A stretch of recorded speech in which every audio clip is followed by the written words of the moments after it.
Exodus. Exodus chapter 1. Now these are the names of the children of Israel which came into Egypt. Every man in his household came with Jacob: Reuben, Simeon, Levi, and Judah; Issachar, Zebulun, and Benjamin; Dan and Naphtali, Gad and Asher. And all the souls that came out of the loins of Jacob were 70 souls, for Joseph was in Egypt already. And Joseph died, and all his brethren, and all that generation. And the children of Israel were fruitful, and increased abundantly, and multiplied, and waxed exceedingly mighty, and the land was filled with them. Now there arose up a new king over Egypt, which knew not Joseph. And he said unto his people, Behold, the people of the children of Israel are more and mightier than we. Come on, let us deal wisely with them, lest they multiply, and it come to pass that when there falleth out any war, they join also unto our enemies, and fight against us, and so get them up out of the land. Therefore they did set over them taskmasters to afflict them with their burdens. And they built for Pharaoh treasure cities, Pithom and Raamses. But the more they afflicted them, the more they multiplied and grew, and they were grieved because of the children of Israel. And the Egyptians made the children of Israel to serve with rigor. And they made their lives bitter with hard bondage, in mortar and in brick, and in all manner of service in the field. All their service wherein they made them serve was with rigor. And the king of Egypt spake to the Hebrew midwives, of which the name of the one was Shiphrah, and the name of the other Puah. And he said, When ye do the office of a midwife to the Hebrew women, and see them upon the stools, if it be a son, then ye shall kill him. But if it be a daughter, then she shall live. But the midwives feared God, and did not as the king of Egypt commanded them, but saved the men children alive. And the king of Egypt called for the midwives, and said unto them, Why have ye done this thing, and have saved the men children alive? And the midwives said unto Pharaoh, Because the Hebrew women are not as the Egyptian women, for they are lively, and are delivered ere the midwives come in unto them. Therefore God dealt well with the midwives, and the people multiplied and waxed very mighty. And it came to pass, because the midwives feared God, that he made them houses.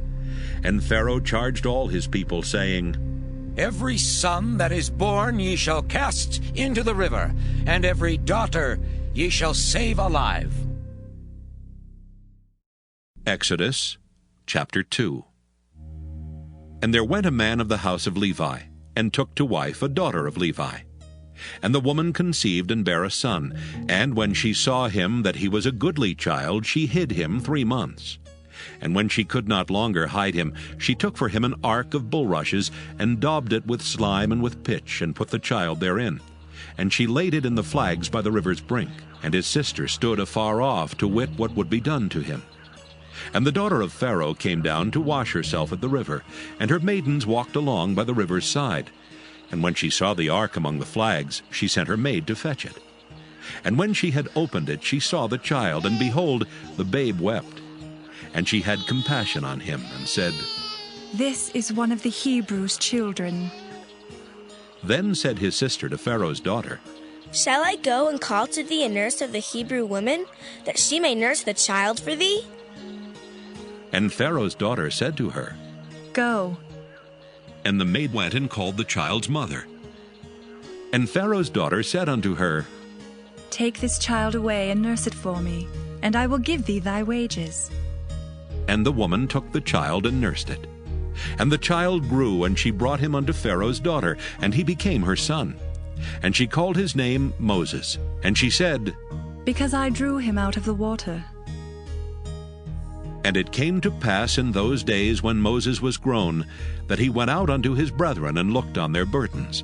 And he spied an Egyptian smiting an Hebrew, one of his brethren. And he looked this way and that way, and when he saw that there was no man, he slew the Egyptian, and hid him in the sand.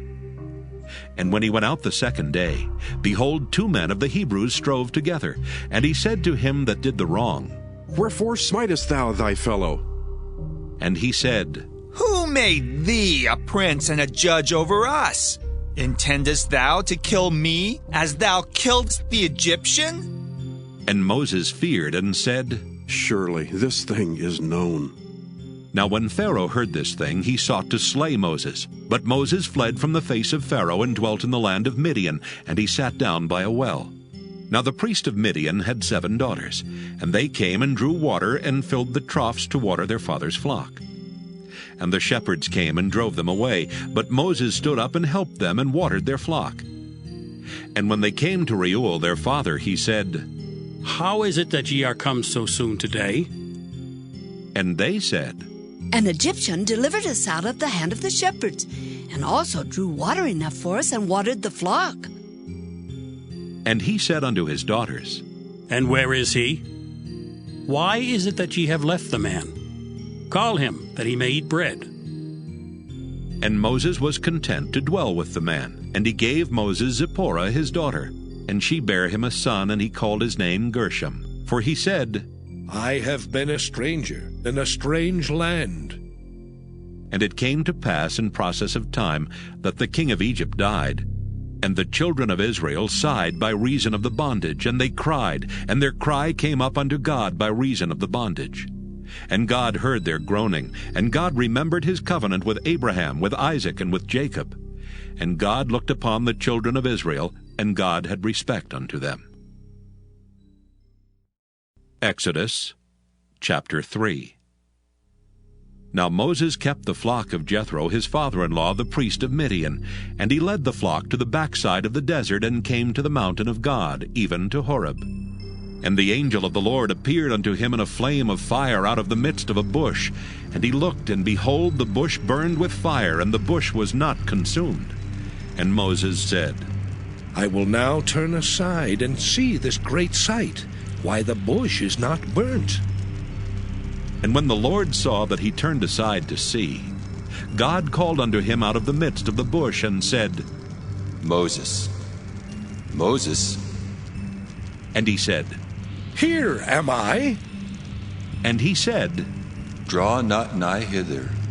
Put off thy shoes from off thy feet, for the place whereon thou standest is holy ground. Moreover he said, I am the God of thy father, the God of Abraham, the God of Isaac, and the God of Jacob. And Moses hid his face, for he was afraid to look upon God. And the Lord said, I have surely seen the affliction of my people which are in Egypt, and have heard their cry by reason of their taskmasters, for I know their sorrows. And I am come down to deliver them out of the hand of the Egyptians, and to bring them up out of that land unto a good land and a large, unto a land flowing with milk and honey, unto the place of the Canaanites, and the Hittites, and the Amorites, and the Perizzites, and the Hivites, and the Jebusites. Now therefore, behold, the cry of the children of Israel is come unto me, and I have also seen the oppression wherewith the Egyptians oppress them. Come now therefore, and I will send thee unto Pharaoh, that thou mayest bring forth my people, the children of Israel, out of Egypt. And Moses said unto God, Who am I, that I should go unto Pharaoh, and that I should bring forth the children of Israel out of Egypt? And he said, Certainly I will be with thee, and this shall be a token unto thee that I have sent thee. When thou hast brought forth the people out of Egypt, ye shall serve God upon this mountain. And Moses said unto God, Behold, when I come unto the children of Israel, and shall say unto them, The God of your fathers hath sent me unto you, and they shall say to me, What is his name? What shall I say unto them? And God said unto Moses, I am that I am. And he said, Thus shalt thou say unto the children of Israel, I am hath sent me unto you. And God said moreover unto Moses, Thus shalt thou say unto the children of Israel, The Lord God of your fathers, the God of Abraham, the God of Isaac, and the God of Jacob hath sent me unto you. This is my name forever, and this is my memorial unto all generations. Go and gather the elders of Israel together, and say unto them, The Lord God of your fathers, the God of Abraham, of Isaac, and of Jacob, appeared unto me, saying, I have surely visited you, and seen that which is done to you in Egypt, And I have said, I will bring you up out of the affliction of Egypt unto the land of the Canaanites, and the Hittites, and the Amorites, and the Perizzites, and the Hivites, and the Jebusites, unto a land flowing with milk and honey. And they shall hearken to thy voice, and thou shalt come, thou and the elders of Israel, unto the king of Egypt. And ye shall say unto him, The Lord God of the Hebrews hath met with us. And now let us go, we beseech thee, 3 days' journey into the wilderness, that we may sacrifice to the Lord our God. And I am sure that the king of Egypt will not let you go, no, not by a mighty hand. And I will stretch out my hand and smite Egypt with all my wonders, which I will do in the midst thereof, and after that he will let you go.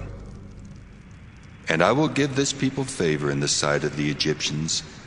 And it shall come to pass that when ye go, ye shall not go empty. But every woman shall borrow of her neighbor, and of her that sojourneth in her house, jewels of silver, and jewels of gold, and raiment. And ye shall put them upon your sons and upon your daughters, and ye shall spoil the Egyptians. Exodus chapter 4. And Moses answered and said, But behold, they will not believe me, nor hearken unto my voice, for they will say, The Lord hath not appeared unto thee. And the Lord said unto him, What is that in thine hand? And he said, A rod. And he said, Cast it on the ground. And he cast it on the ground, and it became a serpent, and Moses fled from before it. And the Lord said unto Moses, Put forth thine hand, and take it by the tail. And he put forth his hand, and caught it, and it became a rod in his hand, that they may believe that the Lord God of their fathers, the God of Abraham, the God of Isaac, and the God of Jacob hath appeared unto thee.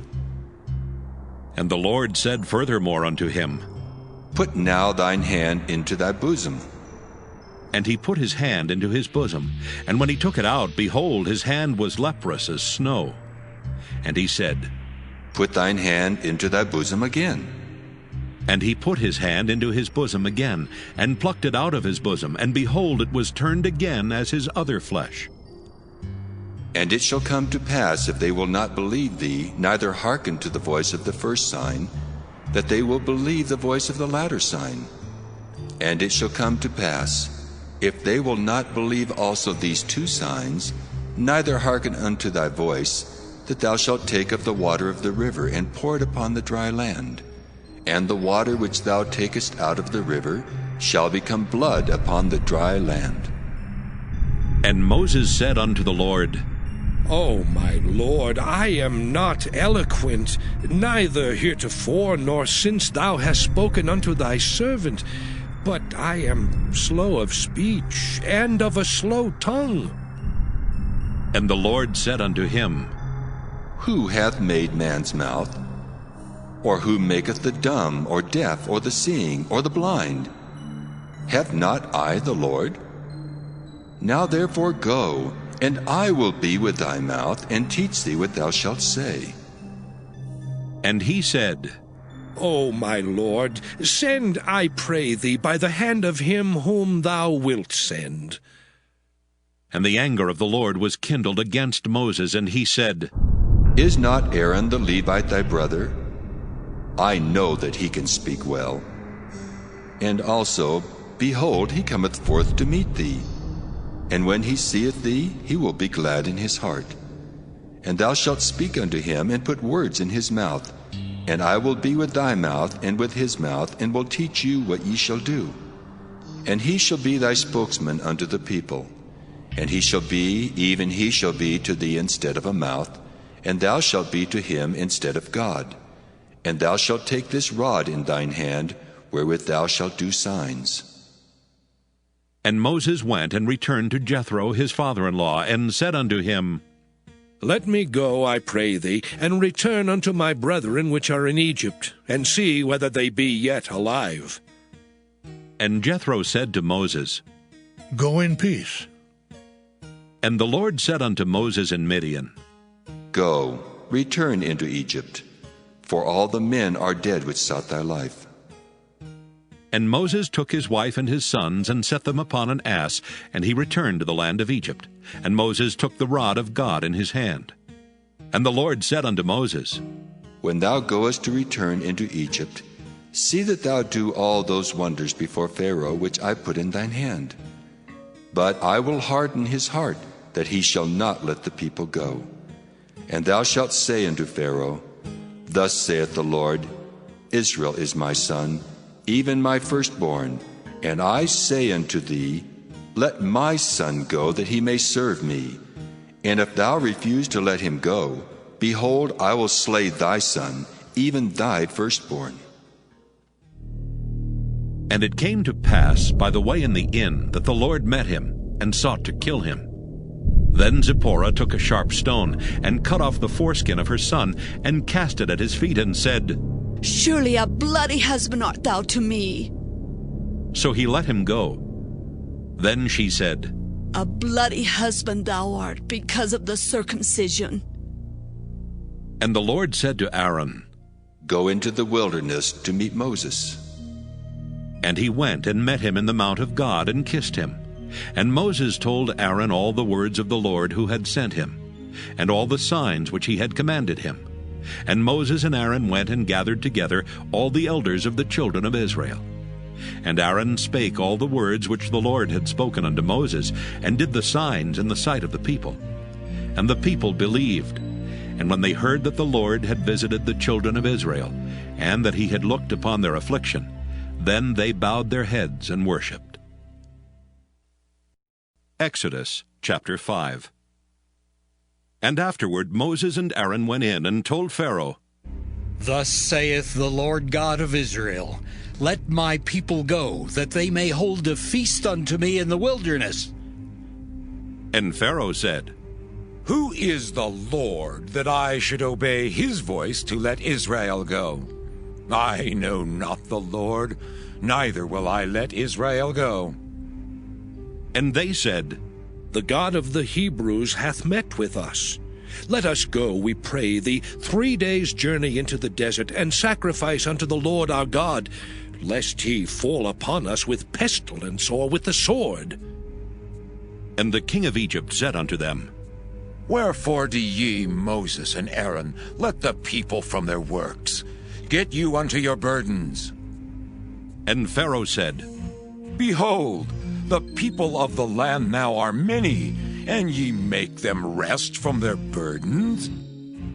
And Pharaoh commanded the same day the taskmasters of the people and their officers, saying, Ye shall no more give the people straw to make brick, as heretofore. Let them go and gather straw for themselves, and the tale of the bricks which they did make heretofore ye shall lay upon them. Ye shall not diminish aught thereof. For they be idle. Therefore they cry, saying, Let us go and sacrifice to our God. Let their more work be laid upon the men, that they may labor therein, and let them not regard vain words. And the taskmasters of the people went out, and their officers, and they spake to the people, saying, Thus saith Pharaoh, I will not give you straw. Go ye, get you straw where ye can find it, yet not aught of your work shall be diminished. So the people were scattered abroad throughout all the land of Egypt to gather stubble instead of straw. And the taskmasters hasted them, saying, Fulfill your works, your daily tasks, as when there was straw. And the officers of the children of Israel, which Pharaoh's taskmasters had set over them, were beaten and demanded, Wherefore have ye not fulfilled your task in making brick both yesterday and today as heretofore? Then the officers of the children of Israel came and cried unto Pharaoh, saying, Wherefore dealest thou thus with thy servants? There is no straw given unto thy servants, and they say to us, Make brick, and behold, thy servants are beaten. But the fault is in thine own people. But he said, Ye are idle, therefore ye say, Let us go and do sacrifice to the Lord. Go therefore now and work, for there shall no straw be given you, yet shall ye deliver the tale of bricks. And the officers of the children of Israel did see that they were in evil case, after it was said, Ye shall not minish aught from your bricks of your daily task. And they met Moses and Aaron, who stood in the way as they came forth from Pharaoh. And they said unto them, The Lord look upon you and judge, because ye have made our Savior to be abhorred in the eyes of Pharaoh, and in the eyes of his servants, to put a sword in their hand to slay us. And Moses returned unto the Lord, and said, Lord, wherefore hast thou so evil entreated this people? Why is it that thou hast sent me? For since I came to Pharaoh to speak in thy name, he hath done evil to this people. Neither hast thou delivered thy people at all. Exodus chapter 6. Then the Lord said unto Moses, Now shalt thou see what I will do to Pharaoh. For with a strong hand shall he let them go, and with a strong hand shall he drive them out of his land. And God spake unto Moses, and said unto him, I am the Lord, and I appeared unto Abraham, unto Isaac, and unto Jacob by the name of God Almighty. But by my name Jehovah was I not known to them. And I have also established my covenant with them, to give them the land of Canaan, the land of their pilgrimage wherein they were strangers. And I have also heard the groaning of the children of Israel, whom the Egyptians keep in bondage, and I have remembered my covenant. Wherefore say unto the children of Israel, I am the Lord, and I will bring you out from under the burdens of the Egyptians, and I will rid you out of their bondage, and I will redeem you with a stretched out arm and with great judgments. And I will take you to me for a people, and I will be to you a God. And ye shall know that I am the Lord your God, which bringeth you out from under the burdens of the Egyptians. And I will bring you in unto the land, concerning the which I did swear to give it to Abraham, to Isaac, and to Jacob. And I will give it you for an heritage. I am the Lord.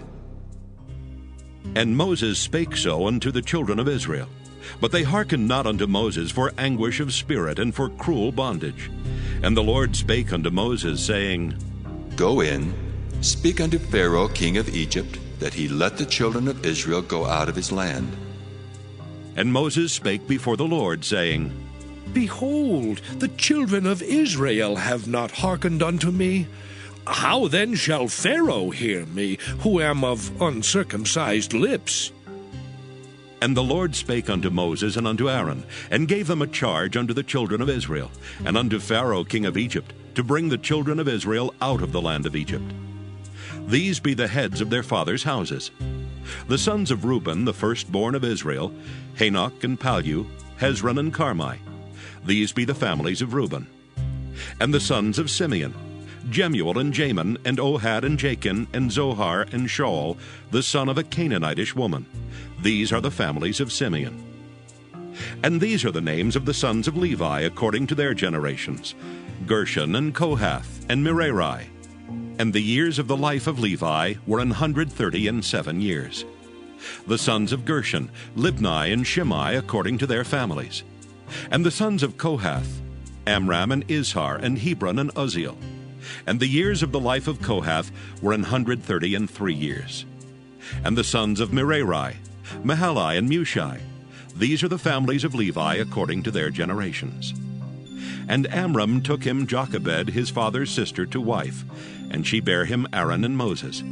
And the years of the life of Amram were 137 years. And the sons of Izhar, Korah and Nepheg and Zichri. And the sons of Uzziel, Mishael and Elzaphan and Zithri. And Aaron took him Elisheba, daughter of Aminadab, sister of Naashon, to wife, and she bare him Nadab and Abihu, Eleazar and Ithamar. And the sons of Korah, Asher and Elkanah, and Abisaph. These are the families of the Korhites. And Eleazar, Aaron's son, took him one of the daughters of Putiel to wife, and she bare him Phinehas. These are the heads of the fathers of the Levites according to their families. These are that Aaron and Moses, to whom the Lord said, Bring out the children of Israel from the land of Egypt, according to their armies.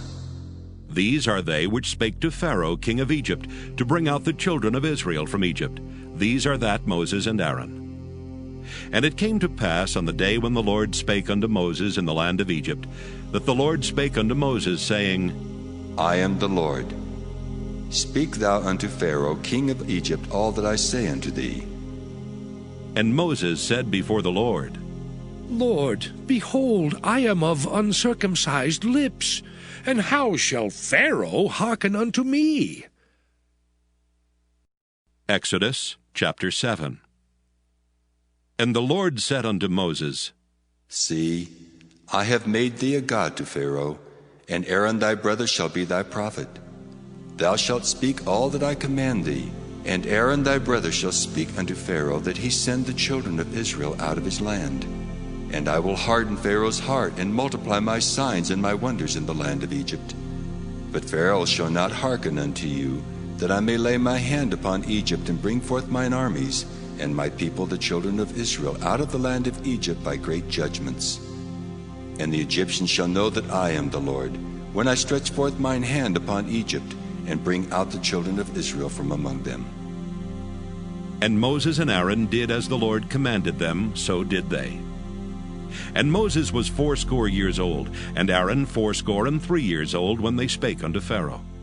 And the Lord spake unto Moses and unto Aaron, saying, When Pharaoh shall speak unto you, saying, Show a miracle for you, then thou shalt say unto Aaron, Take thy rod and cast it before Pharaoh, and it shall become a serpent.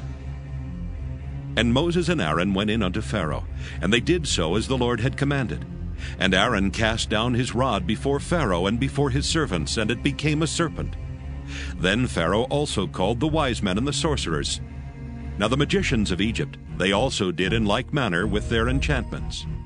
For they cast down every man his rod, and they became serpents. But Aaron's rod swallowed up their rods. And he hardened Pharaoh's heart, that he hearkened not unto them, as the Lord had said. And the Lord said unto Moses, Pharaoh's heart is hardened, he refuseth to let the people go. Get thee unto Pharaoh in the morning.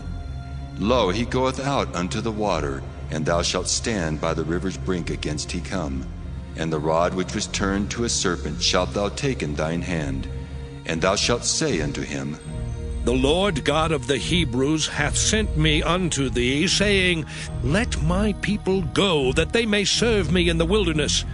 And behold, hitherto thou wouldst not hear. Thus saith the Lord, In this thou shalt know that I am the Lord. Behold, I will smite with the rod that is in mine hand upon the waters which are in the river, and they shall be turned to blood. And the fish that is in the river shall die, and the river shall stink, and the Egyptians shall loathe to drink of the water of the river. And the Lord spake unto Moses, Say unto Aaron, Take thy rod and stretch out thine hand upon the waters of Egypt, upon their streams, upon their rivers, and upon their ponds, and upon all their pools of water, that they may become blood, and that there may be blood throughout all the land of Egypt, both in vessels of wood and in vessels of stone. And Moses and Aaron did so as the Lord commanded. And he lifted up the rod, and smote the waters that were in the river, in the sight of Pharaoh, and in the sight of his servants. And all the waters that were in the river were turned to blood. And the fish that was in the river died, and the river stank, and the Egyptians could not drink of the water of the river. And there was blood throughout all the land of Egypt. And the magicians of Egypt did so with their enchantments, and Pharaoh's heart was hardened, neither did he hearken unto them as the Lord had said. And Pharaoh turned and went into his house, neither did he set his heart to this also. And all the Egyptians digged round about the river for water to drink, for they could not drink of the water of the river. And 7 days were fulfilled after that the Lord had smitten the river. Exodus chapter 8. And the Lord spake unto Moses, Go unto Pharaoh, and say unto him, Thus saith the Lord, Let my people go, that they may serve me. And if thou refuse to let them go, behold, I will smite all thy borders with frogs. And the river shall bring forth frogs abundantly, which shall go up and come into thine house, and into thy bedchamber, and upon thy bed, and into the house of thy servants, and upon thy people, and into thine ovens, and into thy kneading troughs. And the frogs shall come up both on thee, and upon thy people, and upon all thy servants. And the Lord spake unto Moses, Say unto Aaron, Stretch forth thine hand with thy rod over the streams, over the rivers and over the ponds, and cause frogs to come up upon the land of Egypt.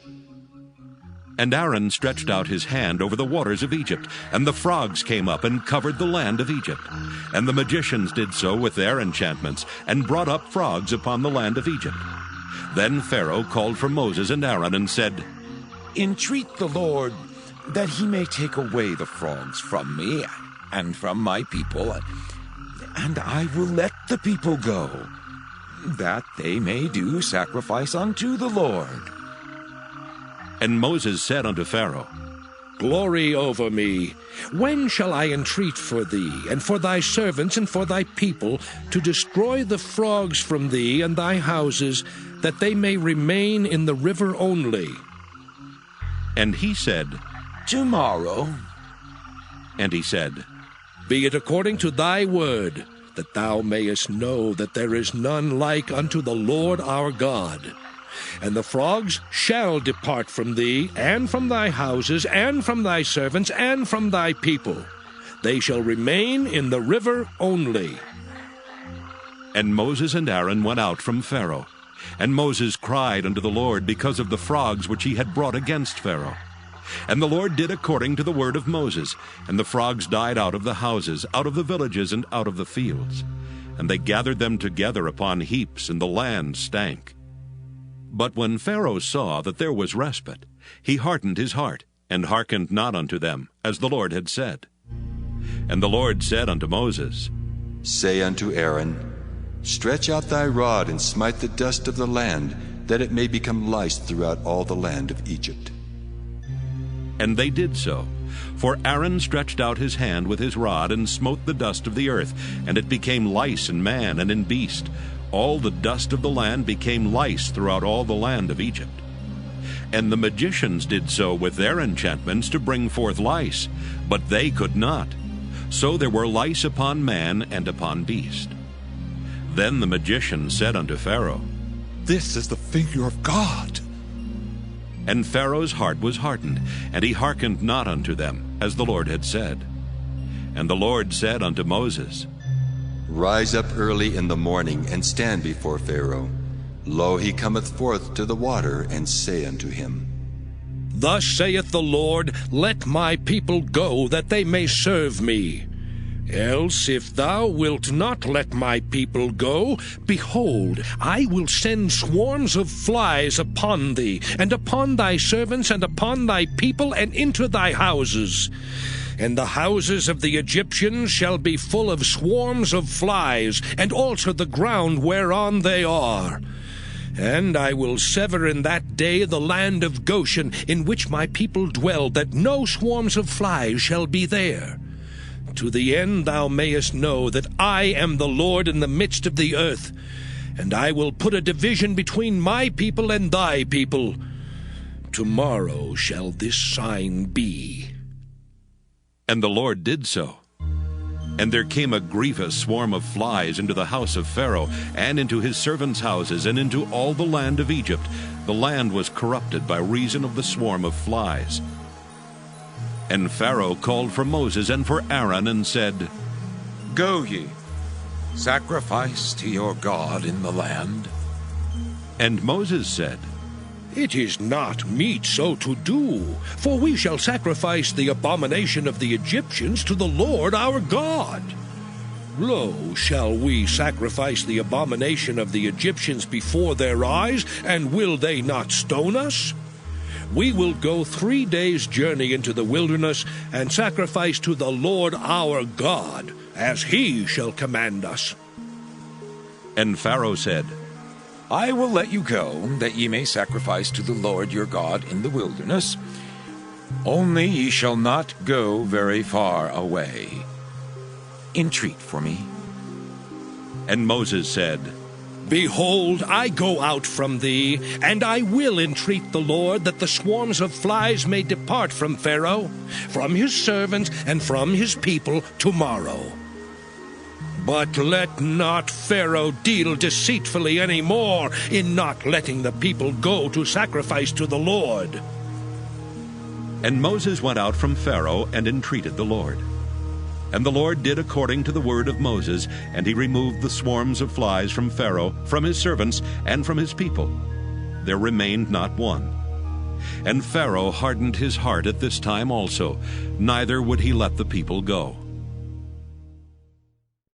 Exodus chapter 9. Then the Lord said unto Moses, Go in unto Pharaoh, and tell him, Thus saith the Lord God of the Hebrews, Let my people go, that they may serve me. For if thou refuse to let them go, and wilt hold them still, behold, the hand of the Lord is upon thy cattle which is in the field, upon the horses, upon the asses, upon the camels, upon the oxen, and upon the sheep. There shall be a very grievous murrain. And the Lord shall sever between the cattle of Israel and the cattle of Egypt, and there shall nothing die of all that is the children's of Israel. And the Lord appointed a set time, saying, Tomorrow the Lord shall do this thing in the land. And the Lord did that thing on the morrow, and all the cattle of Egypt died. But of the cattle of the children of Israel died not one. And Pharaoh sent, and behold, there was not one of the cattle of the Israelites dead. And the heart of Pharaoh was hardened, and he did not let the people go. And the Lord said unto Moses and unto Aaron, Take to you handfuls of ashes of the furnace, and let Moses sprinkle it toward the heaven in the sight of Pharaoh. And it shall become small dust in all the land of Egypt, and shall be a boil breaking forth with blains upon man and upon beast, throughout all the land of Egypt.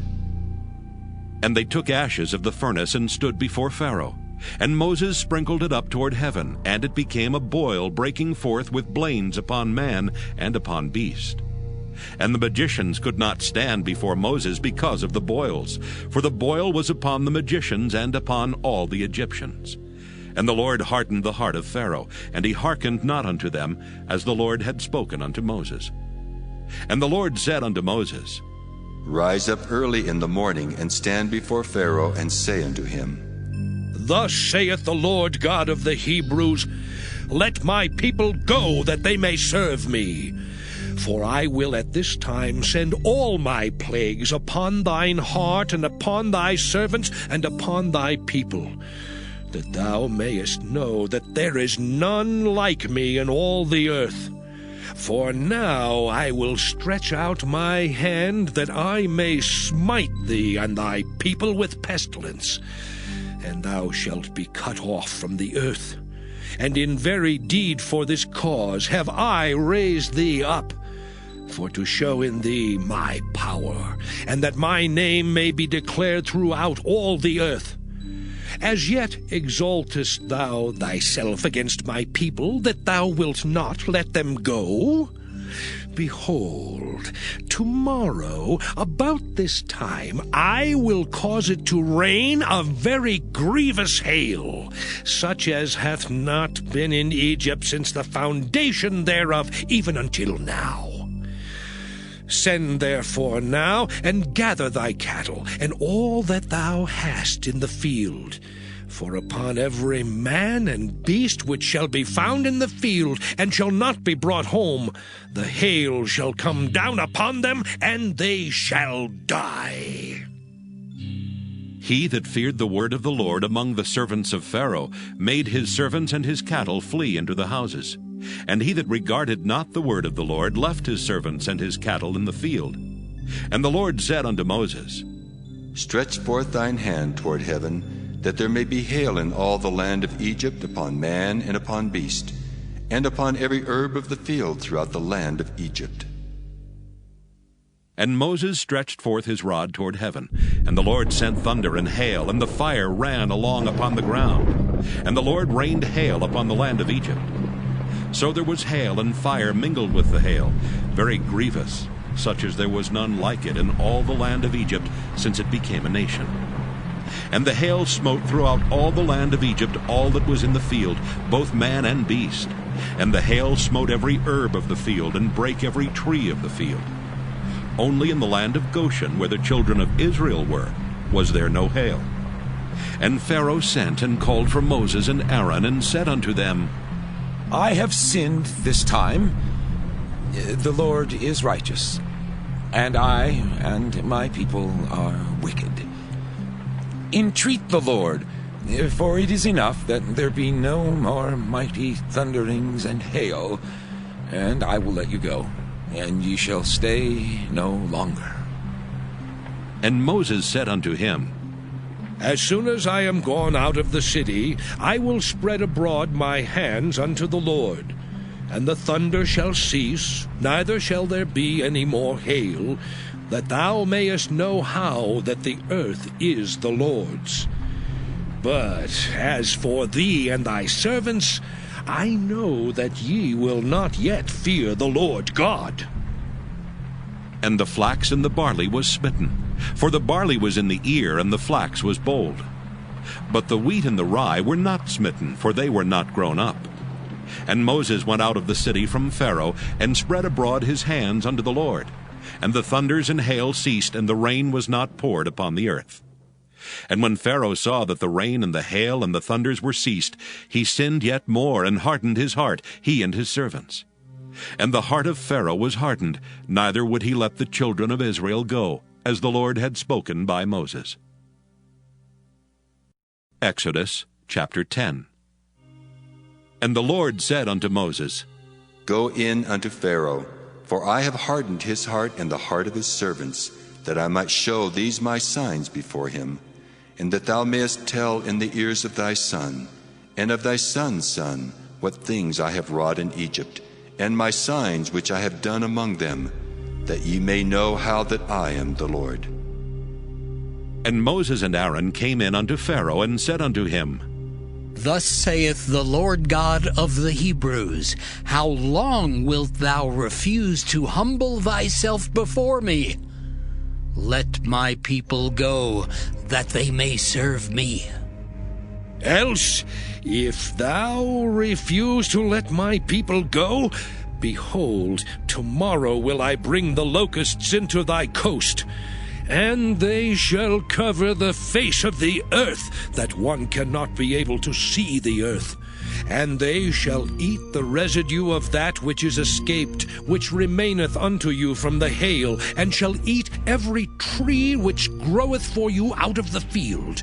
And they shall fill thy houses, and the houses of all thy servants, and the houses of all the Egyptians, which neither thy fathers nor thy fathers' fathers have seen, since the day that they were upon the earth unto this day. And he turned himself and went out from Pharaoh. And Pharaoh's servants said unto him, How long shall this man be a snare to us? Let the men go, that they may serve the Lord their God. Knowest thou not yet that Egypt is destroyed? And Moses and Aaron were brought again unto Pharaoh, and he said unto them, Go, serve the Lord your God. But who are they that shall go? And Moses said, We will go with our young and with our old, with our sons and with our daughters, with our flocks and with our herds will we go, for we must hold a feast unto the Lord. And he said unto them, Let the Lord be so with you, as I will let you go. And your little ones, look to it, for evil is before you. Not so. Go now, ye that are men, and serve the Lord, for that ye did desire. And they were driven out from Pharaoh's presence. And the Lord said unto Moses, Stretch out thine hand over the land of Egypt, for the locusts, that they may come up upon the land of Egypt, and eat every herb of the land, even all that the hail hath left. And Moses stretched forth his rod over the land of Egypt, And the Lord brought an east wind upon the land all that day and all that night. And when it was morning, the east wind brought the locusts. And the locusts went up over all the land of Egypt, and rested in all the coasts of Egypt. Very grievous were they. Before them there were no such locusts as they, neither after them shall be such. For they covered the face of the whole earth, so that the land was darkened. And they did eat every herb of the land, and all the fruit of the trees which the hail had left. And there remained not any green thing in the trees, or in the herbs of the field, through all the land of Egypt. Then Pharaoh called for Moses and Aaron in haste, and he said, I have sinned against the Lord your God and against you. Now therefore forgive, I pray thee, my sin only this once, and entreat the Lord your God that he may take away from me this death only. And he went out from Pharaoh and entreated the Lord. And the Lord turned a mighty strong west wind, which took away the locusts and cast them into the Red Sea. There remained not one locust in all the coasts of Egypt. But the Lord hardened Pharaoh's heart, so that he would not let the children of Israel go. And the Lord said unto Moses, Stretch out thine hand toward heaven, that there may be darkness over the land of Egypt, even darkness which may be felt. And Moses stretched forth his hand toward heaven, and there was a thick darkness in all the land of Egypt 3 days. They saw not one another, neither rose any from his place for 3 days. But all the children of Israel had light in their dwellings. And Pharaoh called unto Moses and said, Go ye, serve the Lord, only let your flocks and your herds be stayed. Let your little ones also go with you. And Moses said, Thou must give us also sacrifices and burnt offerings, that we may sacrifice unto the Lord our God. Our cattle also shall go with us. There shall not an hoof be left behind. For thereof must we take to serve the Lord our God. And we know not with what we must serve the Lord until we come thither. But the Lord hardened Pharaoh's heart, and he would not let them go. And Pharaoh said unto him, Get thee from me! Take heed to thyself, see my face no more, for in that day thou seest my face, thou shalt die. And Moses said, Thou hast spoken well. I will see thy face again no more. Exodus chapter 11. And the Lord said unto Moses, Yet will I bring one plague more upon Pharaoh and upon Egypt. Afterwards he will let you go hence. When he shall let you go, he shall surely thrust you out hence altogether. Speak now in the ears of the people, and let every man borrow of his neighbor, and every woman of her neighbor, jewels of silver and jewels of gold. And the Lord gave the people favor in the sight of the Egyptians. Moreover, the man Moses was very great in the land of Egypt, in the sight of Pharaoh's servants, and in the sight of the people. And Moses said, Thus saith the Lord, About midnight will I go out into the midst of Egypt, and all the firstborn in the land of Egypt shall die, from the firstborn of Pharaoh that sitteth upon his throne, even unto the firstborn of the maidservant that is behind the mill, and all the firstborn of beasts. And there shall be a great cry throughout all the land of Egypt, such as there was none like it, nor shall be like it any more. But against any of the children of Israel shall not a dog move his tongue, against man or beast, that ye may know how that the Lord doth put a difference between the Egyptians and Israel. And all these thy servants shall come down unto me, and bow down themselves unto me, saying, Get thee out, and all the people that follow thee. And after that I will go out. And he went out from Pharaoh in a great anger. And the Lord said unto Moses, Pharaoh shall not hearken unto you, that my wonders may be multiplied in the land of Egypt. And Moses and Aaron did all these wonders before Pharaoh. And the Lord hardened Pharaoh's heart, so that he would not let the children of Israel go out of his land. Exodus chapter 12. And the Lord spake unto Moses and Aaron in the land of Egypt, saying, This month shall be unto you the beginning of months. It shall be the first month of the year to you. Speak ye unto all the congregation of Israel, saying, In the 10th day of this month they shall take to them every man a lamb, according to the house of their fathers, a lamb for an house. And if the household be too little for the lamb, let him and his neighbor next unto his house take it according to the number of the souls. Every man according to his eating shall make your count for the lamb. Your lamb shall be without blemish, a male of the first year. Ye shall take it out from the sheep or from the goats, and ye shall keep it up until the 14th day of the same month. And the whole assembly of the congregation of Israel shall kill it in the evening. And they shall take of the blood, and strike it on the 2 side posts and on the upper doorpost of the houses wherein they shall eat it. And they shall eat the flesh in that night, roast with fire, and unleavened bread, and with bitter herbs they shall eat it.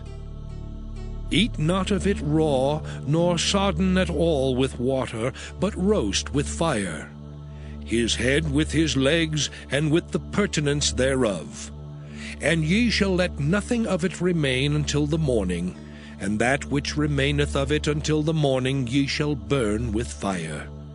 And thus shall ye eat it, with your loins girded, your shoes on your feet, and your staff in your hand. And ye shall eat it in haste. It is the Lord's Passover. For I will pass through the land of Egypt this night, and will smite all the firstborn in the land of Egypt, both man and beast. And against all the gods of Egypt I will execute judgment. I am the Lord. And the blood shall be to you for a token upon the houses where ye are. And when I see the blood, I will pass over you, and the plague shall not be upon you to destroy you when I smite the land of Egypt. And this day shall be unto you for a memorial, and ye shall keep it a feast to the Lord throughout your generations. Ye shall keep it a feast by an ordinance forever. 7 days shall ye eat unleavened bread. Even the first day ye shall put away leaven out of your houses. For whosoever eateth leavened bread from the first day until the 7th day, that soul shall be cut off from Israel. And in the first day there shall be an holy convocation, and in the 7th day there shall be an holy convocation to you. No manner of work shall be done in them, save that which every man must eat, that only may be done of you.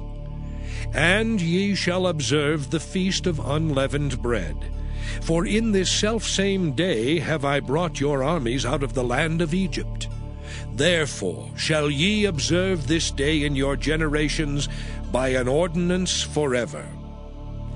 In the 1st month, on the 14th day of the month at even, ye shall eat unleavened bread, until the 21st day of the month at even. 7 days shall there be no leaven found in your houses. For whosoever eateth that which is leavened, even that soul shall be cut off from the congregation of Israel, whether he be a stranger or born in the land. Ye shall eat nothing leavened. In all your habitations shall ye eat unleavened bread. Then Moses called for all the elders of Israel, and said unto them, Draw out and take you a lamb according to your families, and kill the Passover.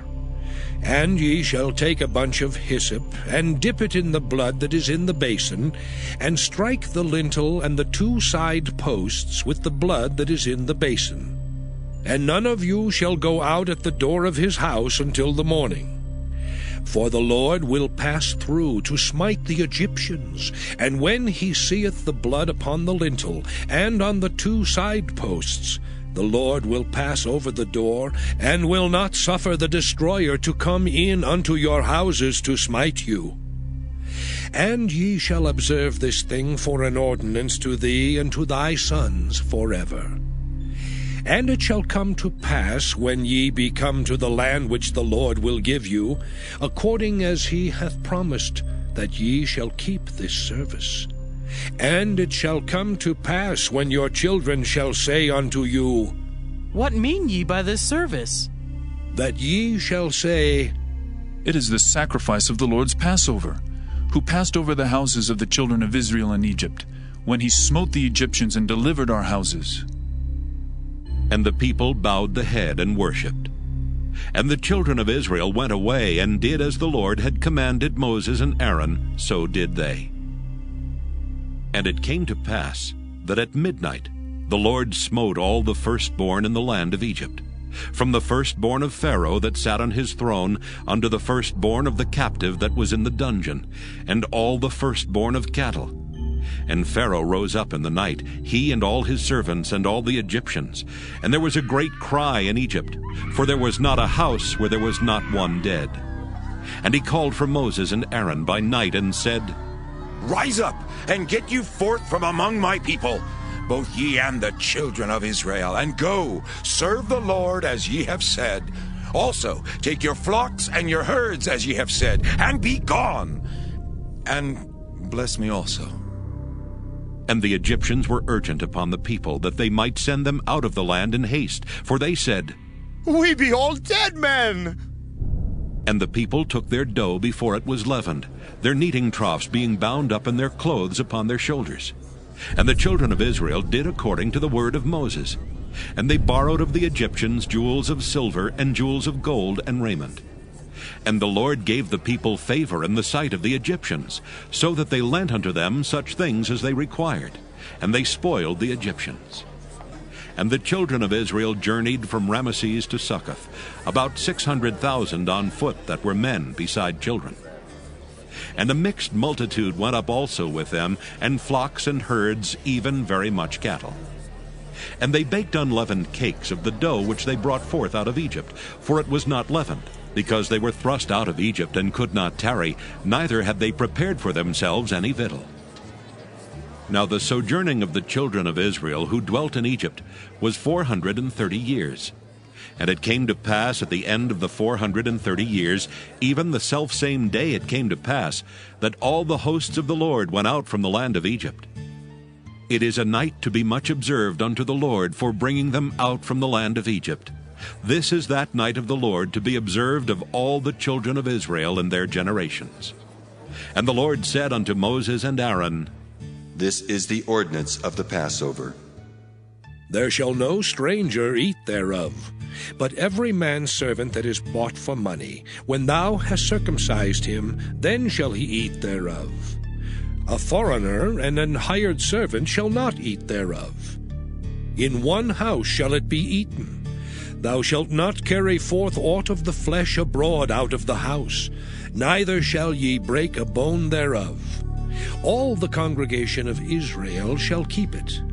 And when a stranger shall sojourn with thee, and will keep the Passover to the Lord, let all his males be circumcised, and then let him come near and keep it. And he shall be as one that is born in the land, for no uncircumcised person shall eat thereof. One law shall be to him that is homeborn, and unto the stranger that sojourneth among you. Thus did all the children of Israel. As the Lord commanded Moses and Aaron, so did they.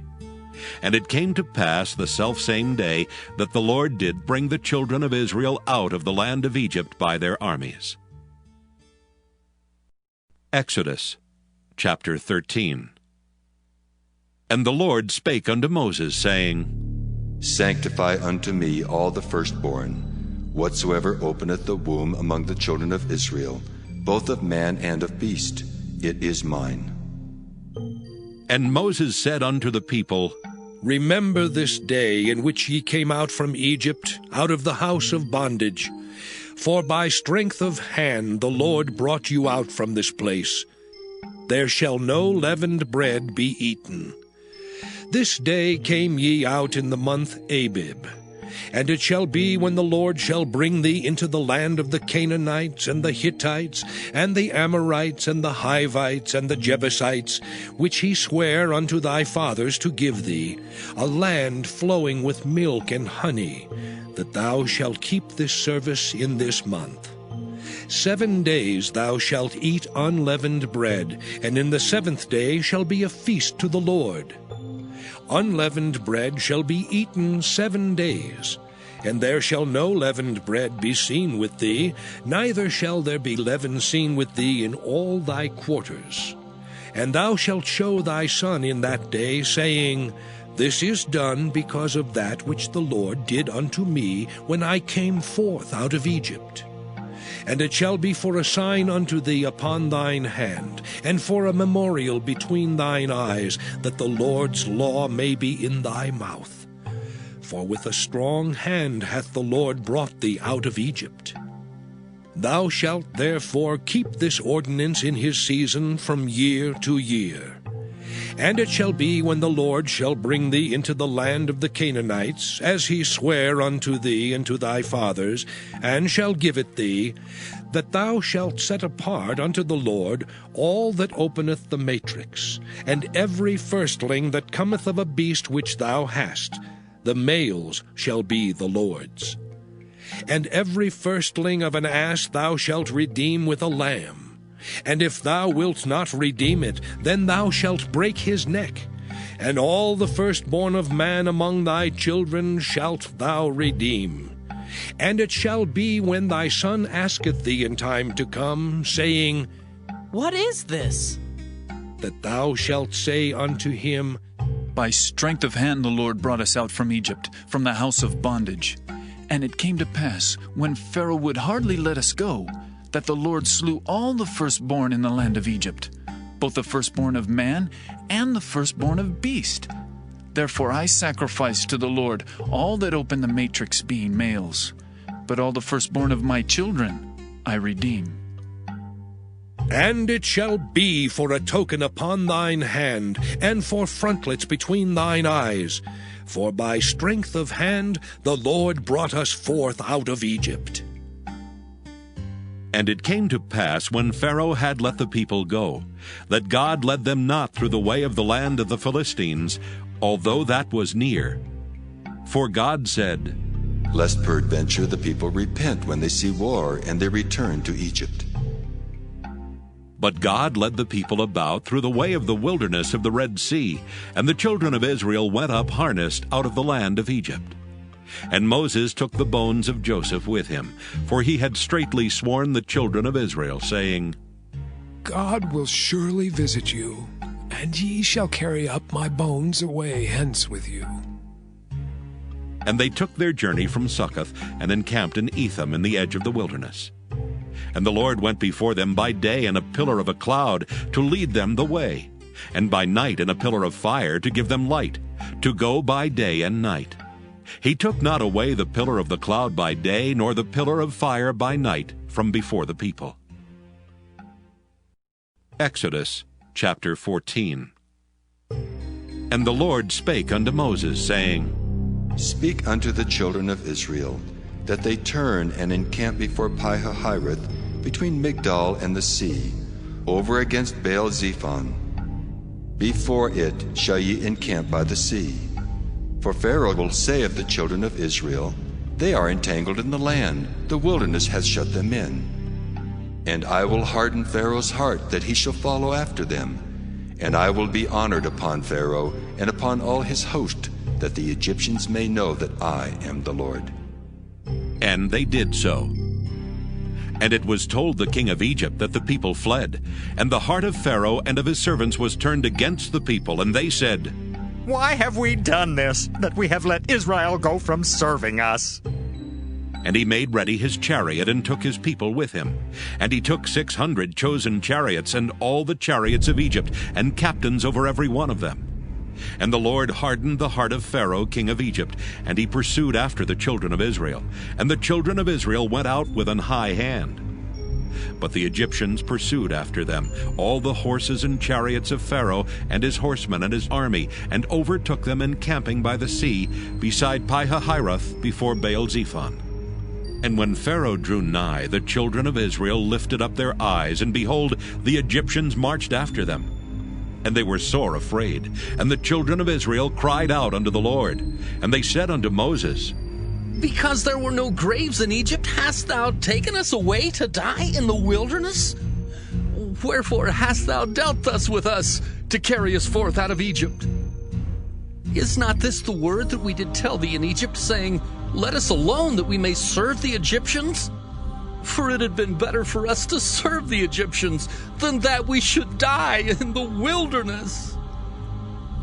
And Moses said unto the people, Fear ye not. Stand still and see the salvation of the Lord, which he will show to you today. For the Egyptians whom ye have seen today, ye shall see them again no more forever. The Lord shall fight for you, and ye shall hold your peace. And the Lord said unto Moses, Wherefore criest thou unto me? Speak unto the children of Israel that they go forward. But lift thou up thy rod, and stretch out thine hand over the sea, and divide it. And the children of Israel shall go on dry ground through the midst of the sea. And I, behold, I will harden the hearts of the Egyptians, and they shall follow them. And I will get me honor upon Pharaoh, and upon all his host, upon his chariots, and upon his horsemen. And the Egyptians shall know that I am the Lord, when I have gotten me honor upon Pharaoh, upon his chariots, and upon his horsemen. And the angel of God, which went before the camp of Israel, removed and went behind them. And the pillar of the cloud went from before their face, and stood behind them. And it came between the camp of the Egyptians and the camp of Israel, and it was a cloud and darkness to them, but it gave light by night to these, so that the one came not near the other all the night. And Moses stretched out his hand over the sea, and the Lord caused the sea to go back by a strong east wind all that night, and made the sea dry land, and the waters were divided. And the children of Israel went into the midst of the sea upon the dry ground, and the waters were a wall unto them on their right hand and on their left. And the Egyptians pursued, and went in after them to the midst of the sea, even all Pharaoh's horses, his chariots, and his horsemen.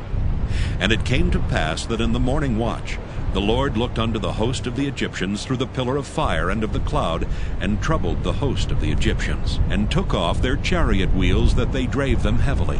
So that the Egyptians said, Let us flee from the face of Israel.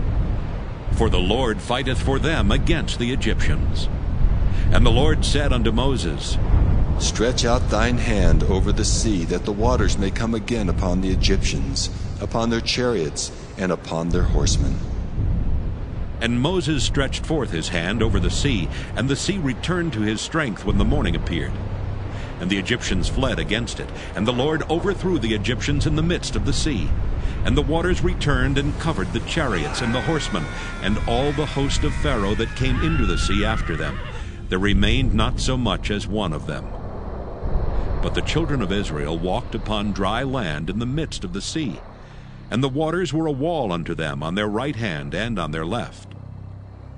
Thus the Lord saved Israel that day out of the hand of the Egyptians. And Israel saw the Egyptians dead upon the seashore. And Israel saw that great work which the Lord did upon the Egyptians.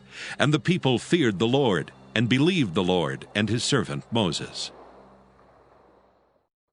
Exodus chapter 15. Then sang Moses and the children of Israel this song unto the Lord, and spake, saying, I will sing unto the Lord, for he hath triumphed gloriously. The horse and his rider hath he thrown into the sea. The Lord is my strength and song, and he is become my salvation.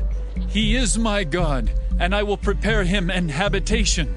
My father's God, and I will exalt him. The Lord is a man of war. The Lord is his name. Pharaoh's chariots and his host hath he cast into the sea.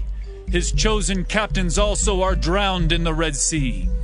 The depths have covered them. They sank into the bottom as a stone. Thy right hand, O Lord, is become glorious in power. Thy right hand, O Lord, hath dashed in pieces the enemy. And in the greatness of thine excellency, thou hast overthrown them that rose up against thee. Thou sentest forth thy wrath, which consumed them as stubble. And with a blast of thy nostrils the waters were gathered together. The flood stood upright as an heap, and the depths were congealed in the heart of the sea. The enemy said, I will pursue, I will overtake, I will divide the spoil. My lust shall be satisfied upon them. I will draw my sword, my hand shall destroy them. Thou didst blow with thy wind, the sea covered them, they sank as lead in the mighty waters. Who is like unto thee, O Lord, among the gods? Who is like thee, glorious in holiness, fearful in praises, doing wonders? Thou stretchest out thy right hand, the earth swallowed them. Thou in thy mercy hast led forth the people which thou hast redeemed. Thou hast guided them in thy strength unto thy holy habitation. The people shall hear and be afraid. Sorrow shall take hold on the inhabitants of Palestina. Then the dukes of Edom shall be amazed. The mighty men of Moab, trembling, shall take hold upon them. All the inhabitants of Canaan shall melt away. Fear and dread shall fall upon them. By the greatness of thine arm, they shall be as still as a stone. Till thy people pass over, O Lord. Till the people pass over which thou hast purchased.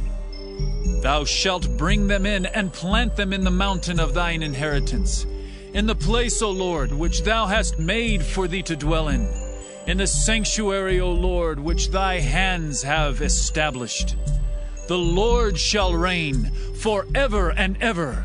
For the horse of Pharaoh went in with his chariots and with his horsemen into the sea, and the Lord brought again the waters of the sea upon them. But the children of Israel went on dry land in the midst of the sea. And Miriam the prophetess, the sister of Aaron, took a timbrel in her hand. And all the women went out after her with timbrels and with dances. And Miriam answered them, Sing ye to the Lord, for he hath triumphed gloriously. The horse and his rider hath he thrown into the sea. So Moses brought Israel from the Red Sea, and they went out into the wilderness of Shur. And they went 3 days in the wilderness and found no water. And when they came to Marah, they could not drink of the waters of Marah, for they were bitter. Therefore the name of it was called Marah. And the people murmured against Moses, saying, What shall we drink? And he cried unto the Lord, and the Lord showed him a tree, which when he had cast into the waters were made sweet. There he made for them a statute and an ordinance, and there he proved them, and said, If thou wilt diligently hearken to the voice of the Lord thy God, and wilt do that which is right in his sight, and wilt give ear to his commandments, and keep all his statutes, I will put none of these diseases upon thee, which I have brought upon the Egyptians. For I am the Lord that healeth thee. And they came to Elim, where were 12 wells of water, and 70 palm trees, and they encamped there by the waters. Exodus chapter 16. And they took their journey from Elim, and all the congregation of the children of Israel came unto the wilderness of Sin, which is between Elim and Sinai, on the 15th day of the 2nd month after their departing out of the land of Egypt. And the whole congregation of the children of Israel murmured against Moses and Aaron in the wilderness. And the children of Israel said unto them, Would to God we had died by the hand of the Lord in the land of Egypt, when we sat by the flesh pots, and when we did eat bread to the full. For ye have brought us forth into this wilderness to kill this whole assembly with hunger. Then said the Lord unto Moses, Behold, I will rain bread from heaven for you, and the people shall go out and gather a certain rate every day, that I may prove them, whether they will walk in my law or no. And it shall come to pass that on the 6th day they shall prepare that which they bring in, and it shall be twice as much as they gather daily. And Moses and Aaron said unto all the children of Israel, At even then ye shall know that the Lord hath brought you out from the land of Egypt. And in the morning then ye shall see the glory of the Lord, for that he heareth your murmurings against the Lord. And what are we that ye murmur against us? And Moses said, This shall be when the Lord shall give you in the evening flesh to eat, and in the morning bread to the full. For that the Lord heareth your murmurings which ye murmur against him. And what are we? Your murmurings are not against us, but against the Lord. And Moses spake unto Aaron, Say unto all the congregation of the children of Israel, Come near before the Lord, for he hath heard your murmurings. And it came to pass, as Aaron spake unto the whole congregation of the children of Israel, that they looked toward the wilderness, and behold, the glory of the Lord appeared in the cloud. And the Lord spake unto Moses, saying, I have heard the murmurings of the children of Israel. Speak unto them, saying, At even ye shall eat flesh, and in the morning ye shall be filled with bread, and ye shall know that I am the Lord your God. And it came to pass that at even the quails came up and covered the camp, and in the morning the dew lay round about the host. And when the dew that lay was gone up, behold, upon the face of the wilderness there lay a small round thing, as small as the hoarfrost on the ground. And when the children of Israel saw it, they said one to another, It is manna. For they wist not what it was. And Moses said unto them, This is the bread which the Lord hath given you to eat. This is the thing which the Lord hath commanded. Gather of it every man according to his eating, an omer for every man according to the number of your persons. Take ye every man for them which are in his tents. And the children of Israel did so, and gathered, some more, some less. And when they did meet it with an omer, he that gathered much had nothing over, and he that gathered little had no lack. They gathered every man according to his eating. And Moses said, Let no man leave of it till the morning. Notwithstanding they hearkened not unto Moses, but some of them left of it until the morning, and it bred worms and stank, and Moses was wroth with them. And they gathered it every morning, every man according to his eating, and when the sun waxed hot, it melted. And it came to pass that on the 6th day they gathered twice as much bread, 2 omers for one man. And all the rulers of the congregation came and told Moses. And he said unto them, This is that which the Lord hath said. Tomorrow is the rest of the holy Sabbath unto the Lord. Bake that which ye will bake today, and seethe that ye will seethe. And that which remaineth over lay up for you to be kept until the morning. And they laid it up till the morning as Moses bade, and it did not stink, neither was there any worm therein. And Moses said, Eat that today, for today is a Sabbath unto the Lord.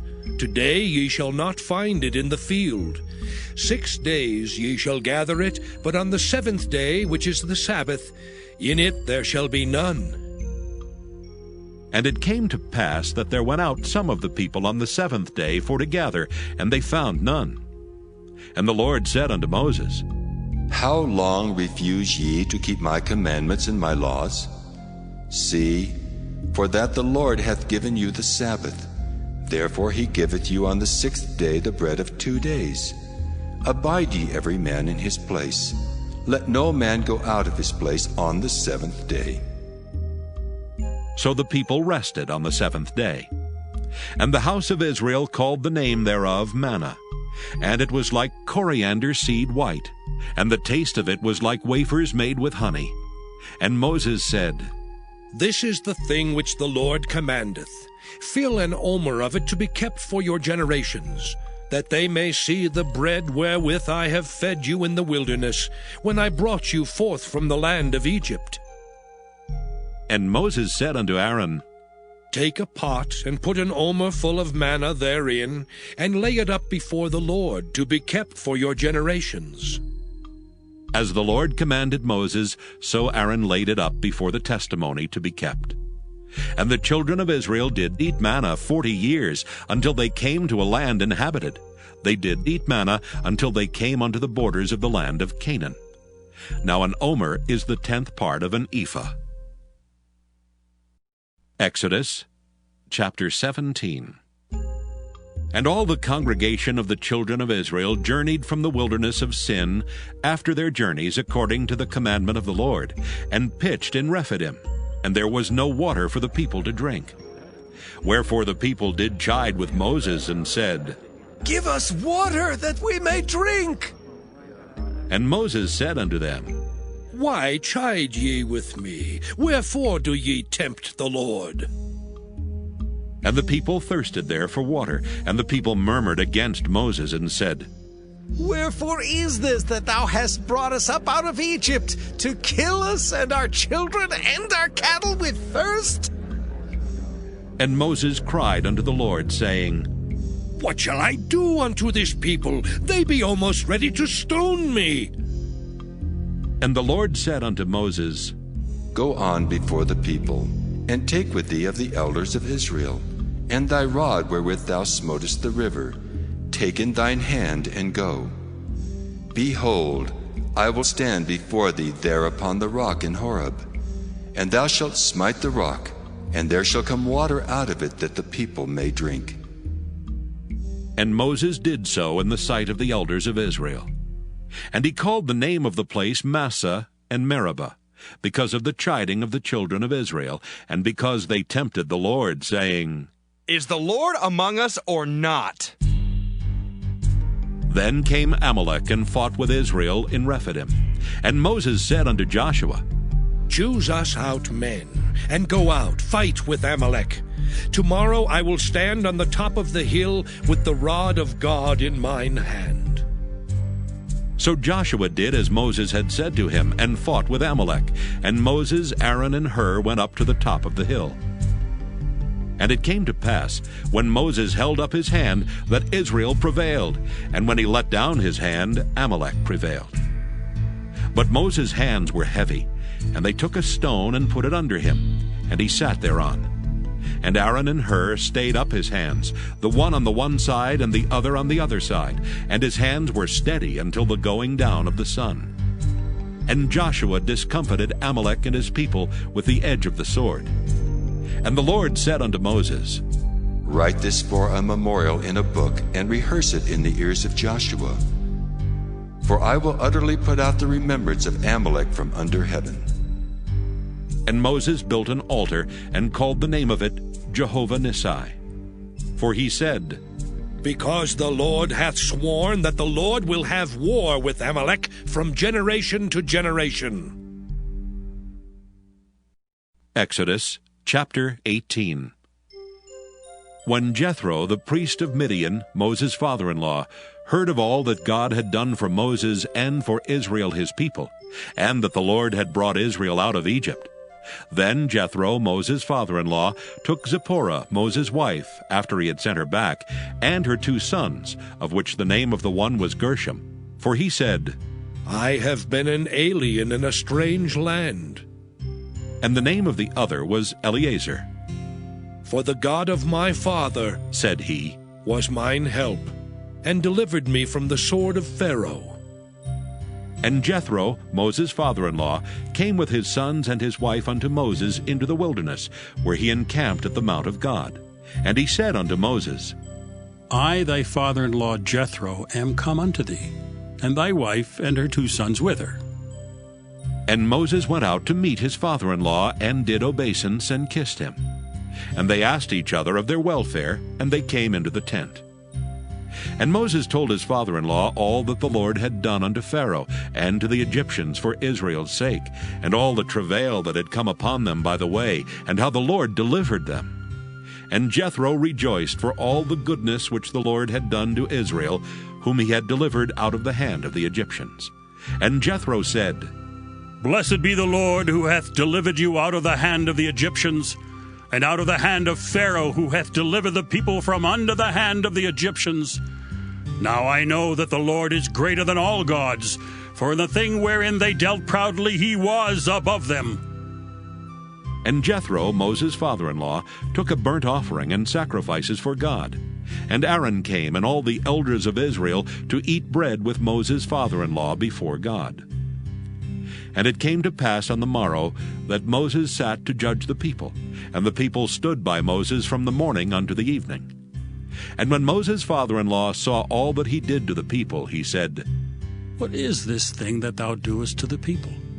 Why sittest thou thyself alone, and all the people stand by thee from morning until even? And Moses said unto his father-in-law, Because the people come unto me to inquire of God. When they have a matter, they come unto me, and I judge between one and another, and I do make them know the statutes of God and his laws. And Moses' father-in-law said unto him, The thing that thou doest is not good.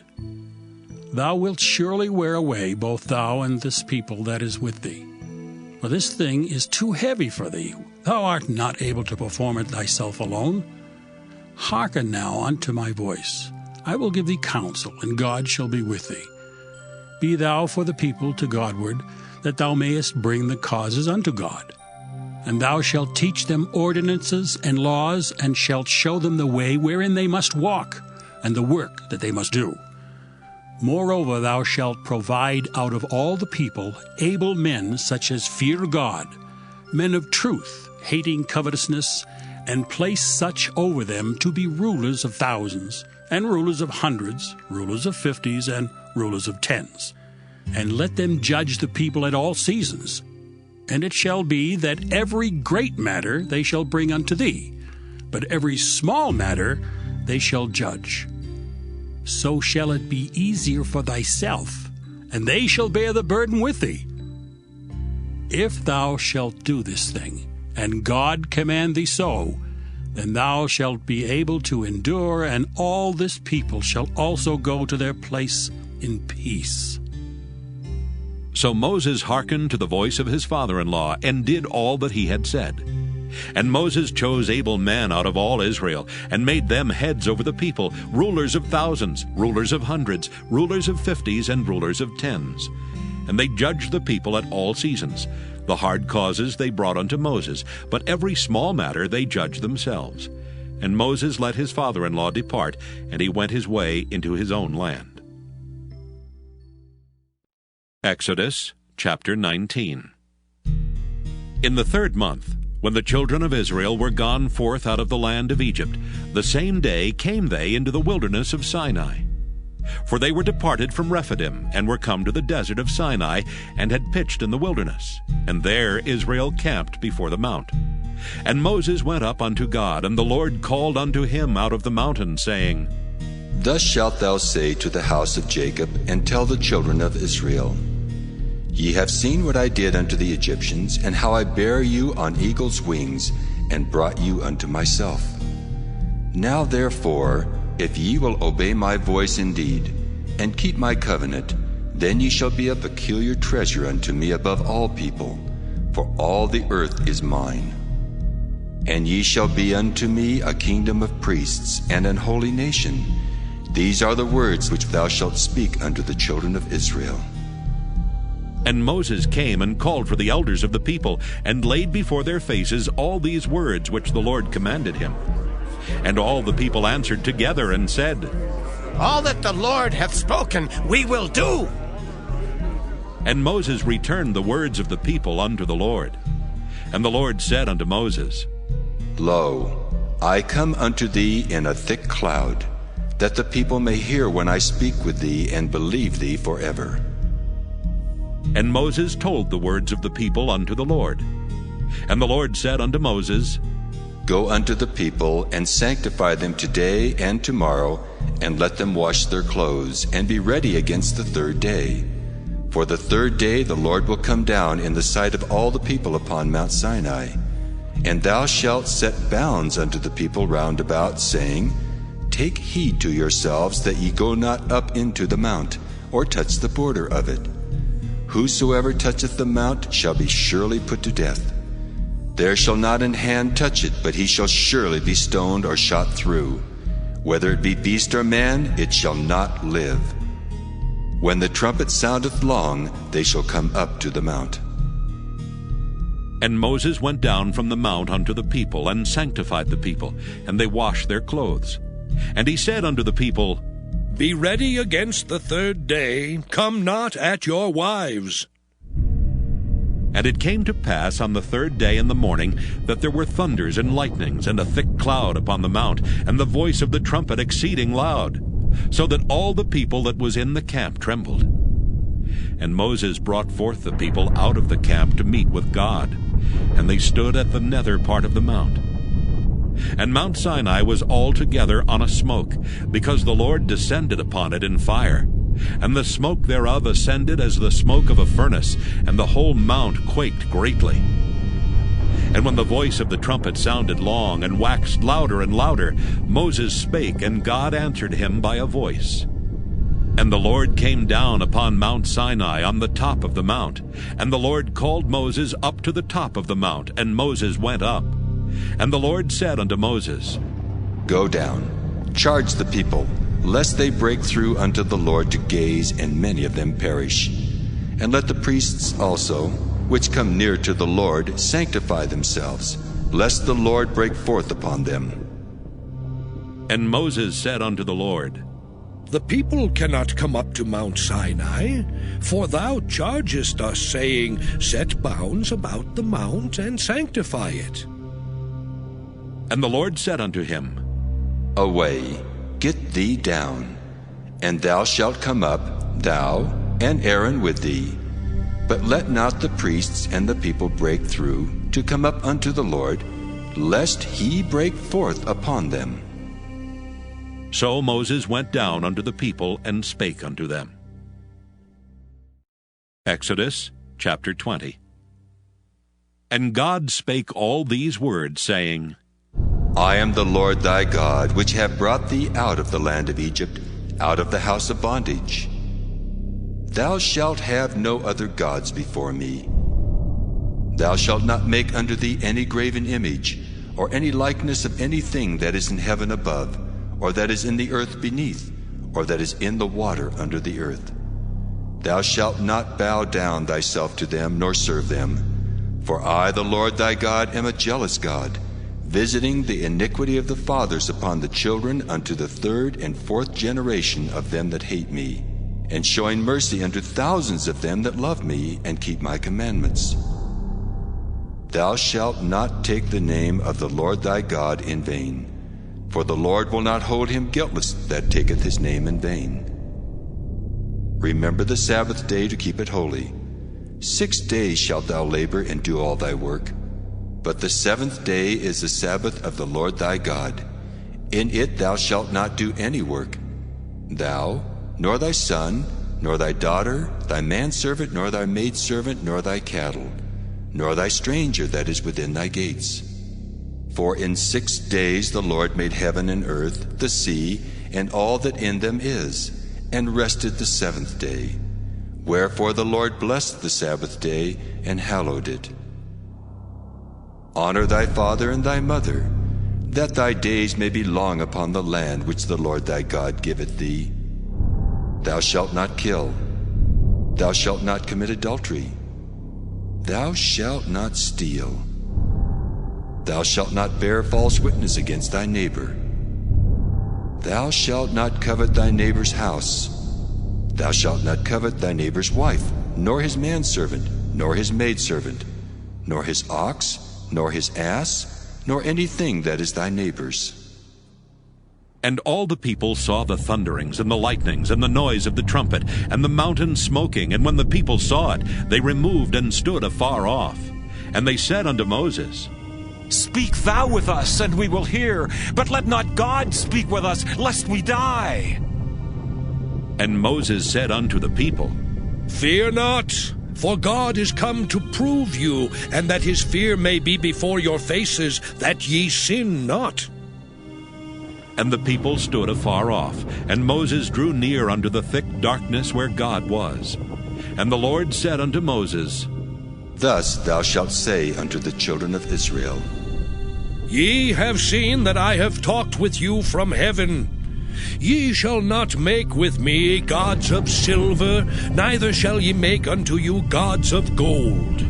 An altar of earth thou shalt make unto me, and shalt sacrifice thereon thy burnt offerings, and thy peace offerings, thy sheep and thine oxen.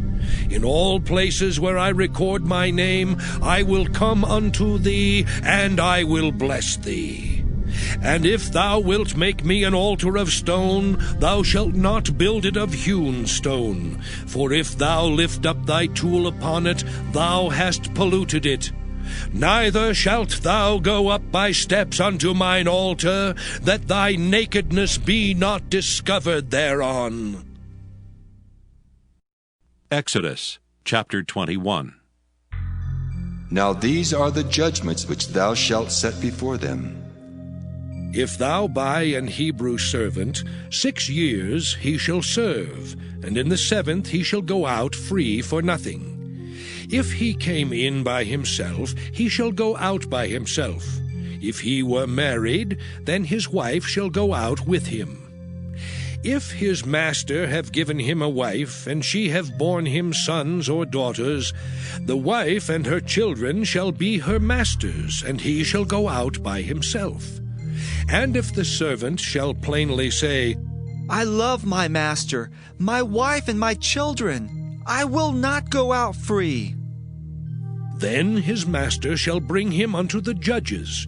He shall also bring him to the door, or unto the door post.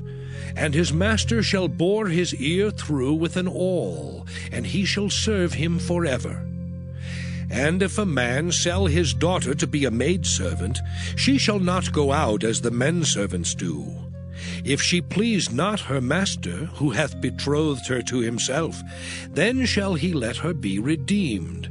To sell her unto a strange nation he shall have no power, seeing he hath dealt deceitfully with her. And if he have betrothed her unto his son, he shall deal with her after the manner of daughters. If he take him another wife, her food, her raiment, and her duty of marriage shall he not diminish. And if he do not these 3 unto her, then shall she go out free without money. He that smiteth a man so that he die shall be surely put to death. And if a man lie not in wait, but God deliver him into his hand, then I will appoint thee a place whither he shall flee. But if a man come presumptuously upon his neighbor, to slay him with guile, thou shalt take him from mine altar, that he may die. And he that smiteth his father or his mother shall be surely put to death. And he that stealeth a man and selleth him, or if he be found in his hand, he shall surely be put to death. And he that curseth his father or his mother shall surely be put to death. And if men strive together, and one smite another with a stone, or with his fist, and he die not, but keepeth his bed, if he rise again, and walk abroad upon his staff, then shall he that smote him be quit. Only he shall pay for the loss of his time, and shall cause him to be thoroughly healed. And if a man smite his servant or his maid with a rod, and he die under his hand, he shall be surely punished. Notwithstanding, if he continue a day or 2, he shall not be punished, for he is his money. If men strive and hurt a woman with child, so that her fruit depart from her, and yet no mischief follow, he shall be surely punished according as the woman's husband will lay upon him, and he shall pay as the judges determine. And if any mischief follow, then thou shalt give life for life, eye for eye, tooth for tooth, hand for hand, foot for foot, burning for burning, wound for wound, stripe for stripe. And if a man smite the eye of his servant, or the eye of his maid, that it perish, he shall let him go free for his eye's sake. And if he smite out his manservant's tooth, or his maidservant's tooth, he shall let him go free for his tooth's sake. If an ox gore a man or a woman, that they die, then the ox shall be surely stoned, and his flesh shall not be eaten, but the owner of the ox shall be quit. But if the ox were wont to push with his horn in time past, and it hath been testified to his owner, and he hath not kept him in, but that he hath killed a man or a woman, the ox shall be stoned, and his owner also shall be put to death. If there be laid on him a sum of money, then he shall give for the ransom of his life whatsoever is laid upon him. Whether he have gored a son, or have gored a daughter, according to this judgment shall it be done unto him. If the ox shall push a manservant or a maidservant, he shall give unto their master 30 shekels of silver, and the ox shall be stoned. And if a man shall open a pit, or if a man shall dig a pit and not cover it, and an ox or an ass fall therein, the owner of the pit shall make it good, and give money unto the owner of them, and the dead beast shall be his. And if one man's ox hurt another's, that he die, then they shall sell the live ox, and divide the money of it, and the dead ox also they shall divide. Or if it be known that the ox hath used to push in time past, and his owner hath not kept him in, he shall surely pay ox for ox, and the dead shall be his own. Exodus chapter 22. If a man shall steal an ox or a sheep, and kill it or sell it, he shall restore 5 oxen for an ox, and 4 sheep for a sheep. If a thief be found breaking up, and be smitten that he die, there shall no blood be shed for him. If the sun be risen upon him, there shall be blood shed for him, for he should make full restitution. If he have nothing, then he shall be sold for his theft.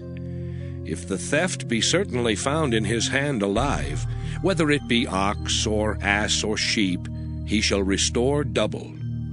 If a man shall cause a field or vineyard to be eaten, and shall put in his beast, and shall feed in another man's field, of the best of his own field and of the best of his own vineyard shall he make restitution.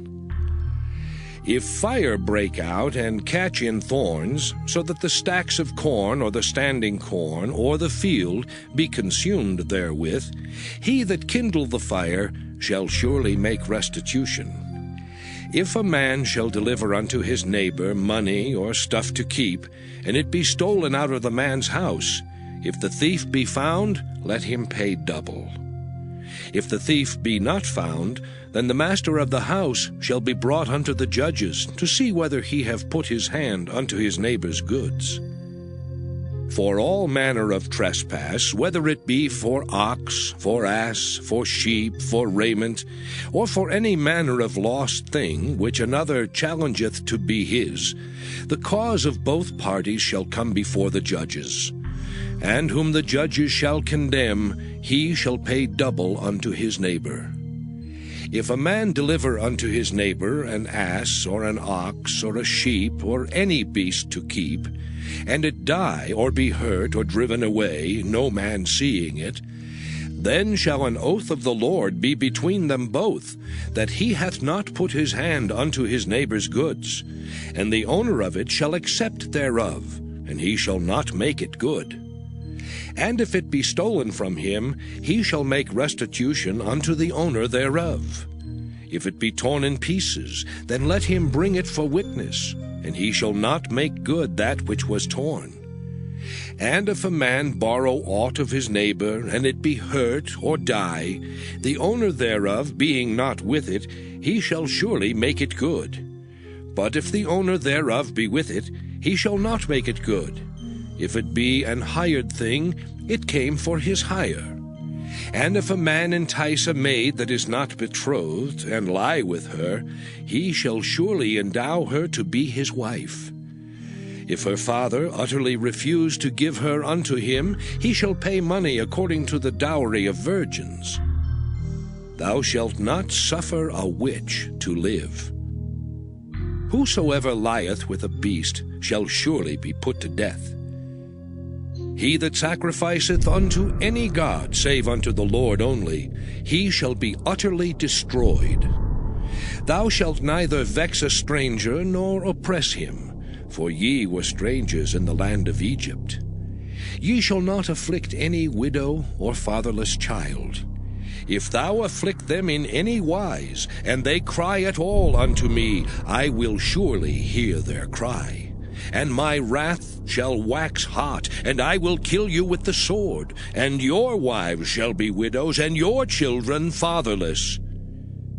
If thou lend money to any of my people that is poor by thee, thou shalt not be to him as an usurer, neither shalt thou lay upon him usury. If thou at all take thy neighbor's raiment to pledge, thou shalt deliver it unto him by that the sun goeth down. For that is his covering only, it is his raiment for his skin. Wherein shall he sleep? And it shall come to pass, when he crieth unto me, that I will hear, for I am gracious. Thou shalt not revile the gods, nor curse the ruler of thy people. Thou shalt not delay to offer the first of thy ripe fruits and of thy liquors. The firstborn of thy sons shalt thou give unto me. Likewise shalt thou do with thine oxen and with thy sheep. 7 days it shall be with his dam. On the 8th day thou shalt give it me. And ye shall be holy men unto me. Neither shall ye eat any flesh that is torn of beasts in the field. Ye shall cast it to the dogs. Exodus chapter 23. Thou shalt not raise a false report. Put not thine hand with the wicked to be an unrighteous witness. Thou shalt not follow a multitude to do evil, neither shalt thou speak in a cause to decline after many to wrest judgment. Neither shalt thou countenance a poor man in his cause. If thou meet thine enemy's ox or his ass going astray, thou shalt surely bring it back to him again. If thou see the ass of him that hateth thee lying under his burden, and wouldest forbear to help him, thou shalt surely help with him. Thou shalt not wrest the judgment of thy poor in his cause. Keep thee far from a false matter, and the innocent and righteous slay thou not, for I will not justify the wicked. And thou shalt take no gift, for the gift blindeth the wise, and perverteth the words of the righteous. Also thou shalt not oppress a stranger, for ye know the heart of a stranger, seeing ye were strangers in the land of Egypt. And 6 years thou shalt sow thy land, and shalt gather in the fruits thereof. But the 7th year thou shalt let it rest and lie still, that the poor of thy people may eat, and what they leave the beasts of the field shall eat. In like manner thou shalt deal with thy vineyard and with thy oliveyard. 6 days thou shalt do thy work, and on the 7th day thou shalt rest. That thine ox and thine ass may rest, and the son of thy handmaid, and the stranger may be refreshed. And in all things that I have said unto you be circumspect. And make no mention of the name of other gods, neither let it be heard out of thy mouth. 3 times thou shalt keep a feast unto me in the year. Thou shalt keep the feast of unleavened bread.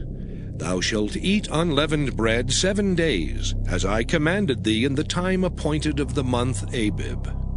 For in it thou camest out from Egypt, and none shall appear before me empty. And the feast of harvest, the first fruits of thy labors, which thou hast sown in the field. And the feast of ingathering, which is in the end of the year, when thou hast gathered in thy labors out of the field. 3 times in the year all thy males shall appear before the Lord God. Thou shalt not offer the blood of my sacrifice with leavened bread, neither shall the fat of my sacrifice remain until the morning. The first of the firstfruits of thy land thou shalt bring into the house of the Lord thy God. Thou shalt not see the kid in his mother's milk. Behold, I send an angel before thee to keep thee in the way, and to bring thee into the place which I have prepared. Beware of him, and obey his voice. Provoke him not, for he will not pardon your transgressions, for my name is in him. But if thou shalt indeed obey his voice, and do all that I speak, then I will be an enemy unto thine enemies, and an adversary unto thine adversaries. For mine angel shall go before thee, and bring thee in unto the Amorites, and the Hittites, and the Perizzites, and the Canaanites, and Hivites, and the Jebusites, and I will cut them off. Thou shalt not bow down to their gods, nor serve them, nor do after their works, but thou shalt utterly overthrow them, and quite break down their images. And ye shall serve the Lord your God, and he shall bless thy bread and thy water, and I will take sickness away from the midst of thee. There shall nothing cast their young, nor be barren in thy land. The number of thy days I will fulfill. I will send my fear before thee, and will destroy all the people to whom thou shalt come, and I will make all thine enemies turn their backs unto thee. And I will send hornets before thee, which shall drive out the Hivite, the Canaanite, and the Hittite from before thee. I will not drive them out from before thee in 1 year, lest the land become desolate, and the beast of the field multiply against thee. By little and little I will drive them out from before thee, until thou be increased and inherit the land. And I will set thy bounds from the Red Sea even unto the sea of the Philistines, and from the desert unto the river. For I will deliver the inhabitants of the land into your hand, and thou shalt drive them out before thee. Thou shalt make no covenant with them, nor with their gods. They shall not dwell in thy land, lest they make thee sin against me. For if thou serve their gods, it will surely be a snare unto thee. Exodus chapter 24. And he said unto Moses, Come up unto the Lord, thou and Aaron, Nadab and Abihu, and 70 of the elders of Israel, and worship ye afar off. And Moses alone shall come near the Lord. But they shall not come nigh, neither shall the people go up with him. And Moses came and told the people all the words of the Lord, and all the judgments. And all the people answered with one voice, and said, All the words which the Lord hath said will we do. And Moses wrote all the words of the Lord, and rose up early in the morning, and builded an altar under the hill, and 12 pillars, according to the 12 tribes of Israel. And he sent young men of the children of Israel, which offered burnt offerings, and sacrificed peace offerings of oxen unto the Lord. And Moses took half of the blood, and put it in basins, and half of the blood he sprinkled on the altar. And he took the book of the covenant, and read in the audience of the people, and they said, All that the Lord hath said will we do, and be obedient. And Moses took the blood, and sprinkled it on the people, and said, Behold the blood of the covenant, which the Lord hath made with you concerning all these words. Then went up Moses and Aaron, Nadab and Abihu, and 70 of the elders of Israel. And they saw the God of Israel. And there was under his feet as it were a paved work of a sapphire stone, and as it were the body of heaven in his clearness. And upon the nobles of the children of Israel he laid not his hand. Also they saw God, and did eat and drink. And the Lord said unto Moses, Come up to me into the mount, and be there, and I will give thee tables of stone, and a law and commandments which I have written, that thou mayest teach them. And Moses rose up, and his minister Joshua. And Moses went up into the mount of God. And he said unto the elders, Tarry ye here for us, until we come again unto you. And behold, Aaron and Hur are with you. If any man have any matters to do, let him come unto them. And Moses went up into the mount, and a cloud covered the mount. And the glory of the Lord abode upon Mount Sinai, and the cloud covered it 6 days. And the 7th day he called unto Moses out of the midst of the cloud. And the sight of the glory of the Lord was like devouring fire on the top of the mount in the eyes of the children of Israel. And Moses went into the midst of the cloud, and gat him up into the mount. And Moses was in the mount 40 days and 40 nights. Exodus chapter 25. And the Lord spake unto Moses, saying, Speak unto the children of Israel, that they bring me an offering. Of every man that giveth it willingly with his heart, ye shall take my offering. And this is the offering which ye shall take of them: gold and silver and brass, and blue and purple and scarlet, and fine linen and goat's hair, and ram's skins dyed red, and badger's skins, and shittim wood, oil for the light, spices for anointing oil and for sweet incense, onyx stones, and stones to be set in the ephod and in the breastplate. And let them make me a sanctuary, that I may dwell among them, according to all that I show thee, after the pattern of the tabernacle, and the pattern of all the instruments thereof, even so shall ye make it. And they shall make an ark of shittim wood. 2 cubits and a half shall be the length thereof, and 1 cubit and a half the breadth thereof, and 1 cubit and a half the height thereof. And thou shalt overlay it with pure gold, within and without shalt thou overlay it, and shalt make upon it a crown of gold round about. And thou shalt cast 4 rings of gold for it, and put them in the 4 corners thereof, and 2 rings shall be in the one side of it, and 2 rings in the other side of it. And thou shalt make staves of shittim wood, and overlay them with gold.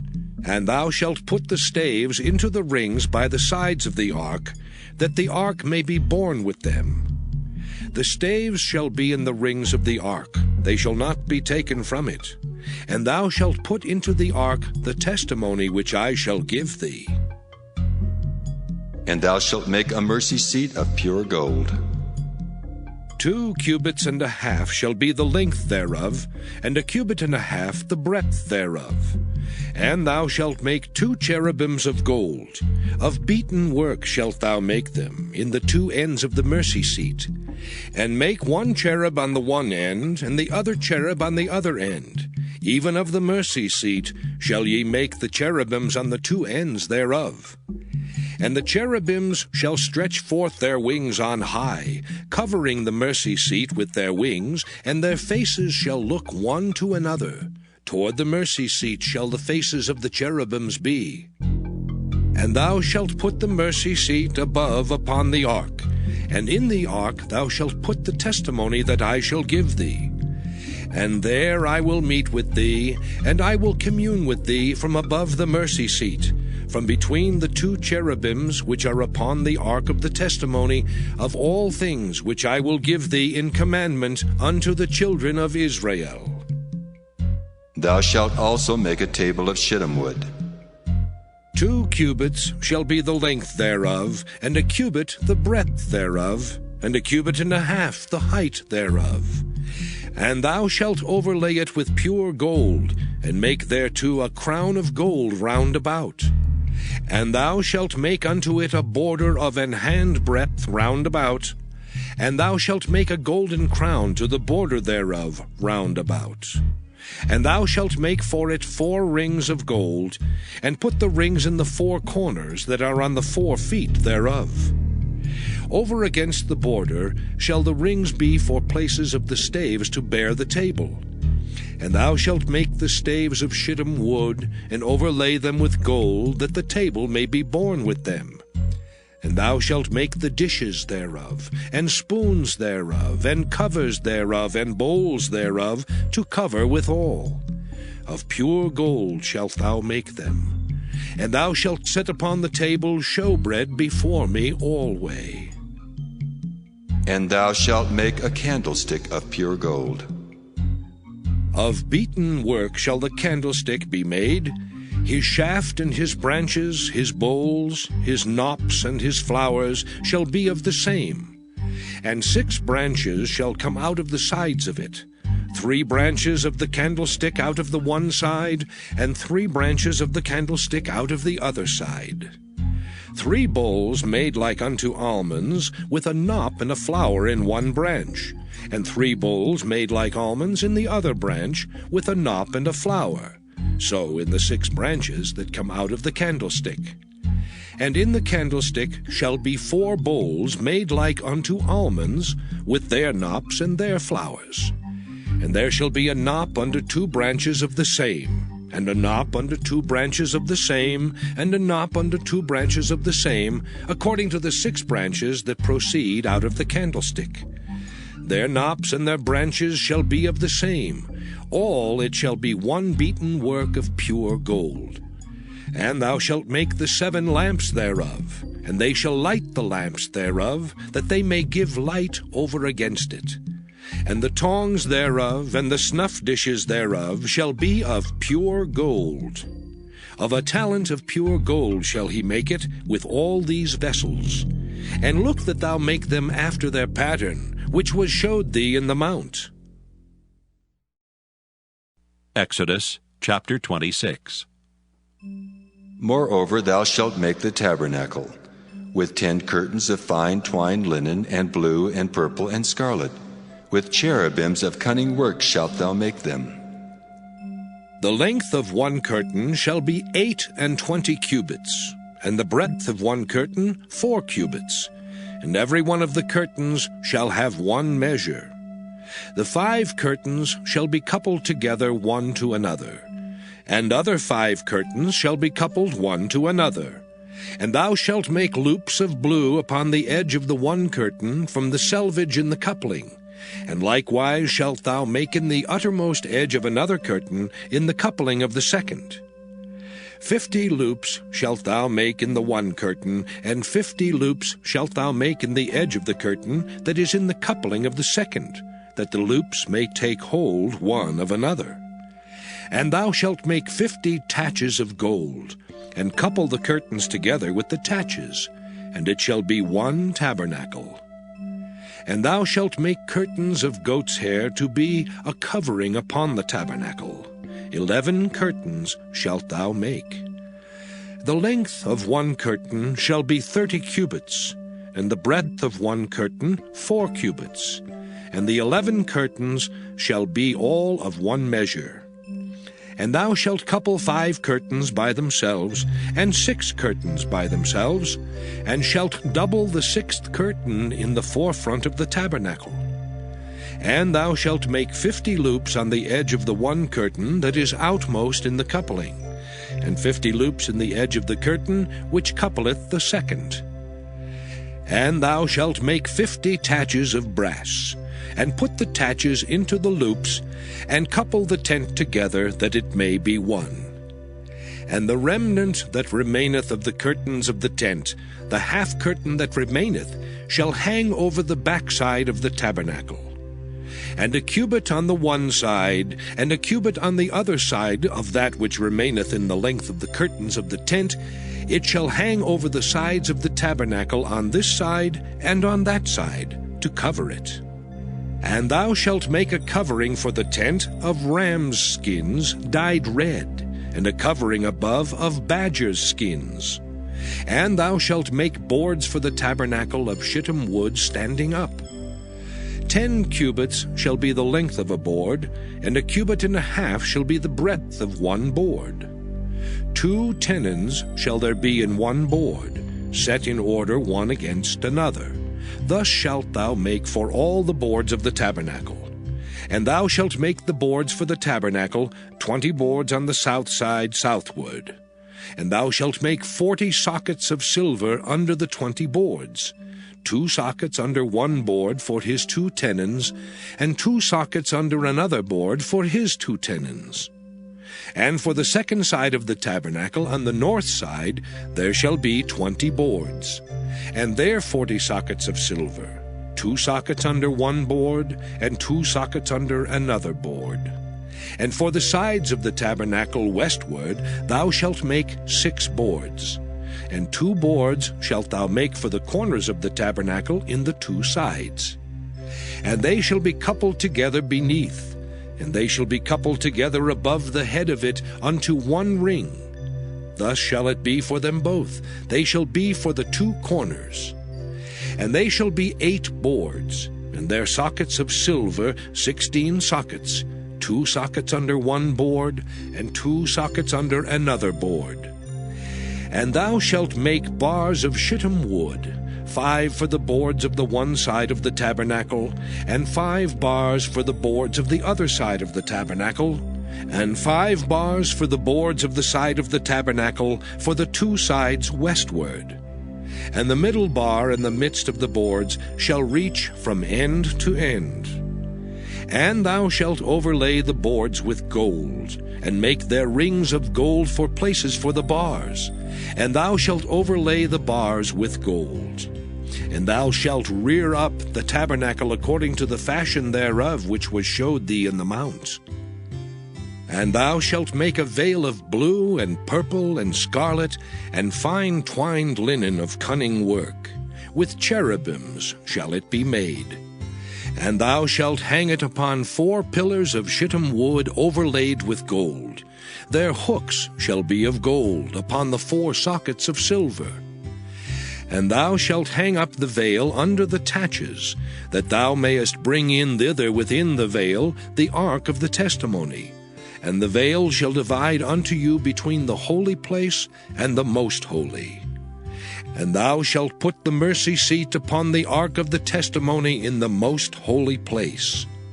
And thou shalt set the table without the veil, and the candlestick over against the table on the side of the tabernacle toward the south. And thou shalt put the table on the north side. And thou shalt make an hanging for the door of the tent of blue and purple and scarlet and fine twined linen, wrought with needlework. And thou shalt make for the hanging 5 pillars of shittim wood, and overlay them with gold, and their hooks shall be of gold, and thou shalt cast 5 sockets of brass for them. Exodus chapter 27. And thou shalt make an altar of shittim wood, 5 cubits long and 5 cubits broad. The altar shall be 4 square, and the height thereof shall be 3 cubits. And thou shalt make the horns of it upon the 4 corners thereof. His horns shall be of the same, and thou shalt overlay it with brass. And thou shalt make his pans to receive his ashes, and his shovels, and his basins, and his flesh hooks, and his fire pans. All the vessels thereof thou shalt make of brass. And thou shalt make for it a grate of network of brass. And upon the net shalt thou make 4 brazen rings in the 4 corners thereof. And thou shalt put it under the compass of the altar beneath, that the net may be even to the midst of the altar. And thou shalt make staves for the altar, staves of shittim wood, and overlay them with brass. And the staves shall be put into the rings, and the staves shall be upon the 2 sides of the altar, to bear it. Hollow with boards shalt thou make it, as it was showed thee in the mount, so shall they make it. And thou shalt make the court of the tabernacle. For the south side southward there shall be hangings for the court of fine twined linen of 100 cubits long for one side. And the 20 pillars thereof and their 20 sockets shall be of brass. The hooks of the pillars and their fillets shall be of silver. And likewise for the north side in length there shall be hangings of 100 cubits long, and his 20 pillars and their 20 sockets of brass, the hooks of the pillars and their fillets of silver. And for the breadth of the court on the west side shall be hangings of 50 cubits, their pillars 10 and their sockets 10. And the breadth of the court on the east side eastward shall be 50 cubits. The hangings of one side of the gate shall be 15 cubits, their pillars 3 and their sockets 3. And on the other side shall be hangings 15 cubits, their pillars 3 and their sockets 3. And for the gate of the court shall be an hanging of 20 cubits, of blue and purple and scarlet and fine twined linen, wrought with needlework. And their pillars shall be 4 and their sockets 4.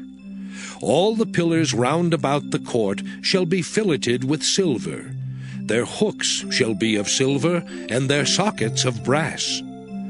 The length of the court shall be 100 cubits, and the breadth 50 everywhere, and the height 5 cubits of fine twined linen, and their sockets of brass. All the vessels of the tabernacle in all the service thereof, and all the pins thereof, and all the pins of the court shall be of brass. And thou shalt command the children of Israel that they bring thee pure olive oil beaten for the light, to cause the lamp to burn always. In the tabernacle of the congregation without the veil, which is before the testimony, Aaron and his sons shall order it from evening to morning before the Lord. It shall be a statute forever unto their generations on the behalf of the children of Israel. Exodus chapter 28. And take thou unto thee Aaron thy brother, and his sons with him from among the children of Israel, that he may minister unto me in the priest's office. Even Aaron, Nadab and Abihu, Eleazar and Ithamar, Aaron's sons. And thou shalt make holy garments for Aaron thy brother, for glory and for beauty. And thou shalt speak unto all that are wise-hearted, whom I have filled with the spirit of wisdom, that they may make Aaron's garments to consecrate him, that he may minister unto me in the priest's office. And these are the garments which they shall make: a breastplate, and an ephod, and a robe, and a broidered coat, a mitre, and a girdle. And they shall make holy garments for Aaron thy brother and his sons, that he may minister unto me in the priest's office. And they shall take gold, and blue, and purple, and scarlet, and fine linen. And they shall make the ephod of gold, of blue, and of purple, of scarlet, and fine twined linen, with cunning work. It shall have the 2 shoulder pieces thereof joined at the 2 edges thereof, and so it shall be joined together. And the curious girdle of the ephod, which is upon it, shall be of the same, according to the work thereof, even of gold, of blue, and purple, and scarlet, and fine twined linen. And thou shalt take 2 onyx stones, and grave on them the names of the children of Israel, 6 of their names on 1 stone, and the other 6 names of the rest on the other stone, according to their birth. With the work of an engraver in stone, like the engravings of a signet, shalt thou engrave the 2 stones with the names of the children of Israel. Thou shalt make them to be set in ouches of gold. And thou shalt put the 2 stones upon the shoulders of the ephod for stones of memorial unto the children of Israel. And Aaron shall bear their names before the Lord upon his 2 shoulders for a memorial. And thou shalt make ouches of gold, and 2 chains of pure gold at the ends. Of wreathen work shalt thou make them, and fasten the wreathen chains to the ouches. And thou shalt make the breastplate of judgment with cunning work. After the work of the ephod thou shalt make it. Of gold, of blue, and of purple, and of scarlet, and of fine twined linen shalt thou make it. 4 square it shall be, being doubled. A span shall be the length thereof, and a span shall be the breadth thereof.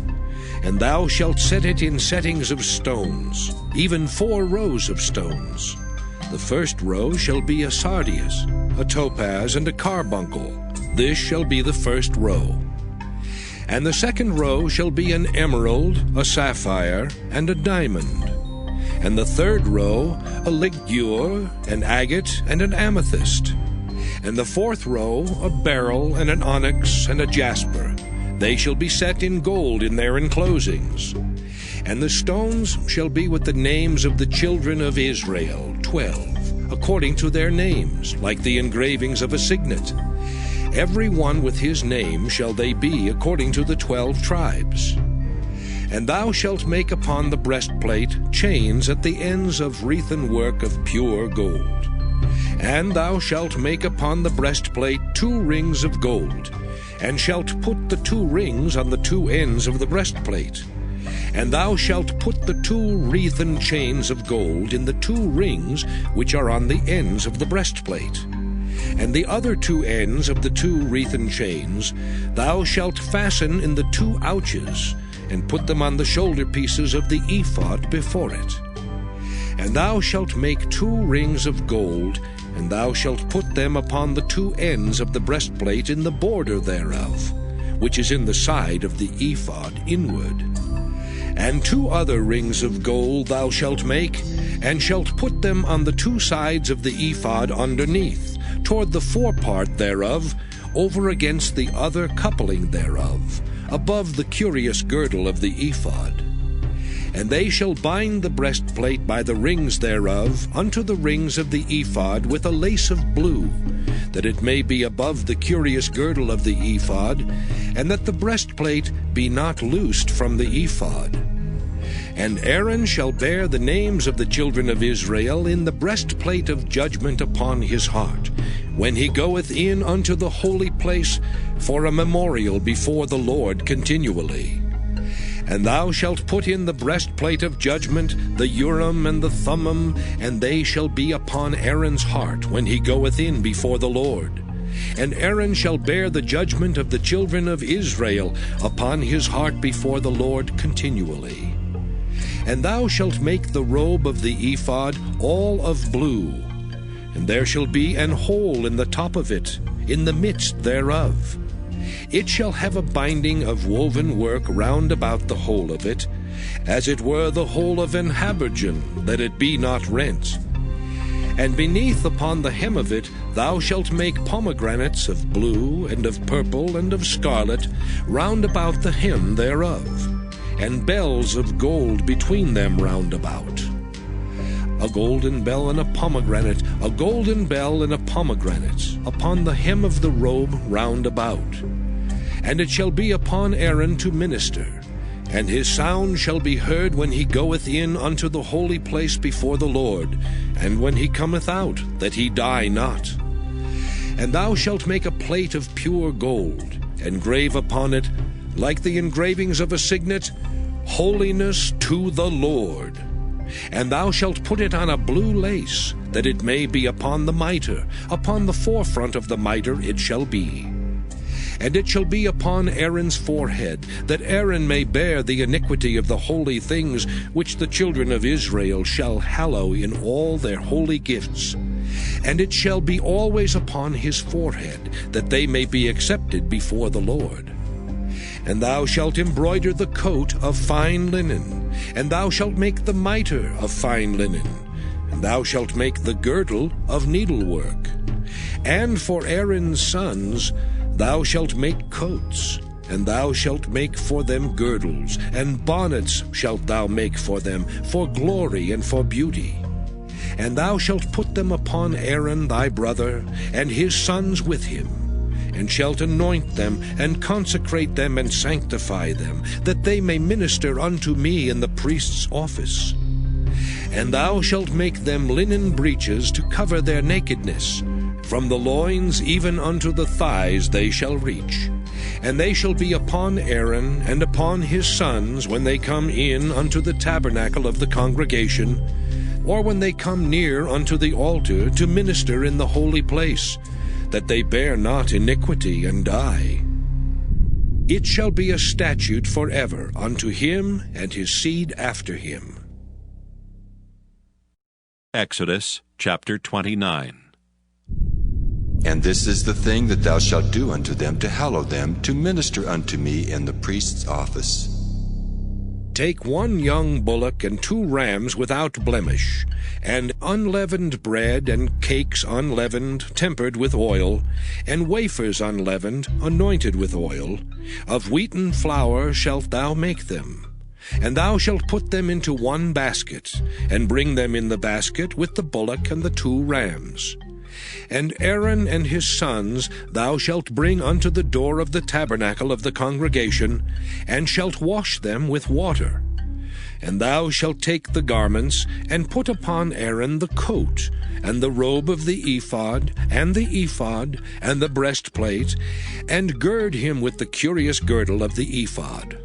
And thou shalt put the mitre upon his head, and put the holy crown upon the mitre.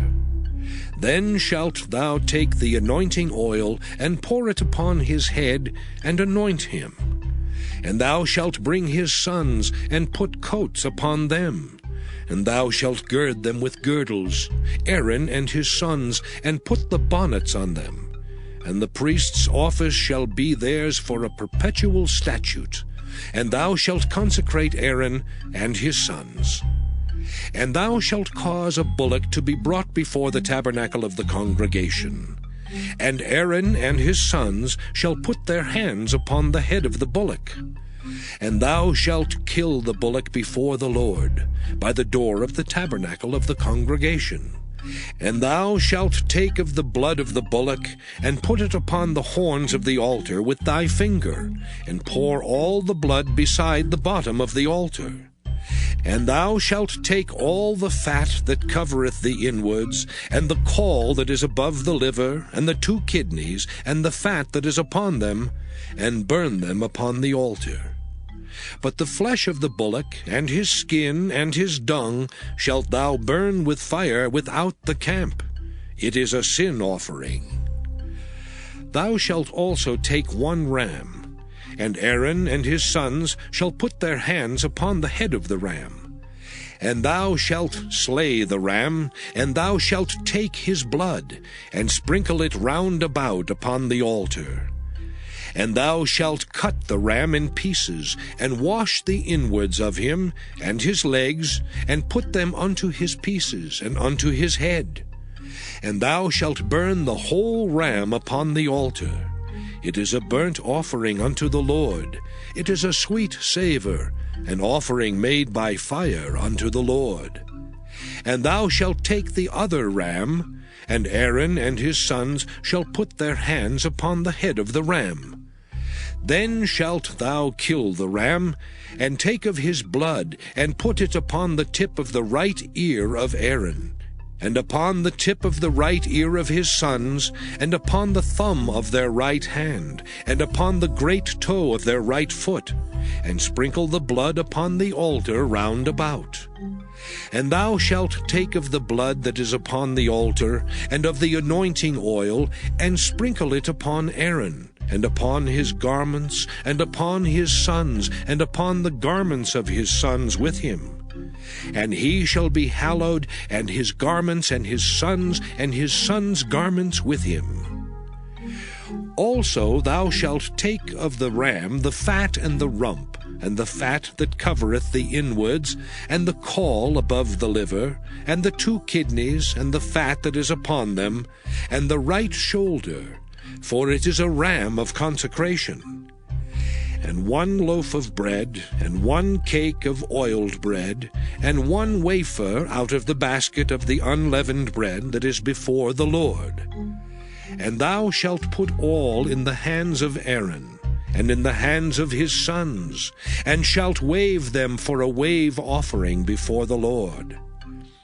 And thou shalt receive them of their hands, and burn them upon the altar for a burnt offering, for a sweet savour before the Lord. It is an offering made by fire unto the Lord. And thou shalt take the breast of the ram of Aaron's consecration, and wave it for a wave offering before the Lord, and it shall be thy part. And thou shalt sanctify the breast of the wave offering, and the shoulder of the heave offering, which is waved and which is heaved up, of the ram of the consecration, even of that which is for Aaron, and of that which is for his sons. And it shall be Aaron's and his sons by a statute forever from the children of Israel. For it is an heave offering, and it shall be an heave offering from the children of Israel of the sacrifice of their peace offerings, even their heave offering unto the Lord. And the holy garments of Aaron shall be his sons after him, to be anointed therein, and to be consecrated in them. And that son that is priest in his stead shall put them on 7 days, when he cometh into the tabernacle of the congregation to minister in the holy place. And thou shalt take the ram of the consecration, and seethe his flesh in the holy place. And Aaron and his sons shall eat the flesh of the ram, and the bread that is in the basket by the door of the tabernacle of the congregation.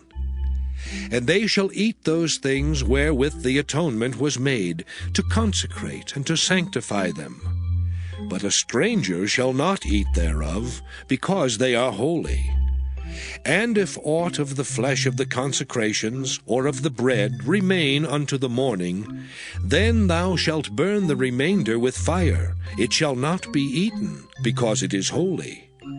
And thus shalt thou do unto Aaron and to his sons according to all things which I have commanded thee. 7 days shalt thou consecrate them. And thou shalt offer every day a bullock for a sin offering for atonement. And thou shalt cleanse the altar when thou hast made an atonement for it, and thou shalt anoint it to sanctify it. 7 days thou shalt make an atonement for the altar, and sanctify it. And it shall be an altar most holy. Whatsoever toucheth the altar shall be holy. Now this is that which thou shalt offer upon the altar: 2 lambs of the first year, day by day, continually.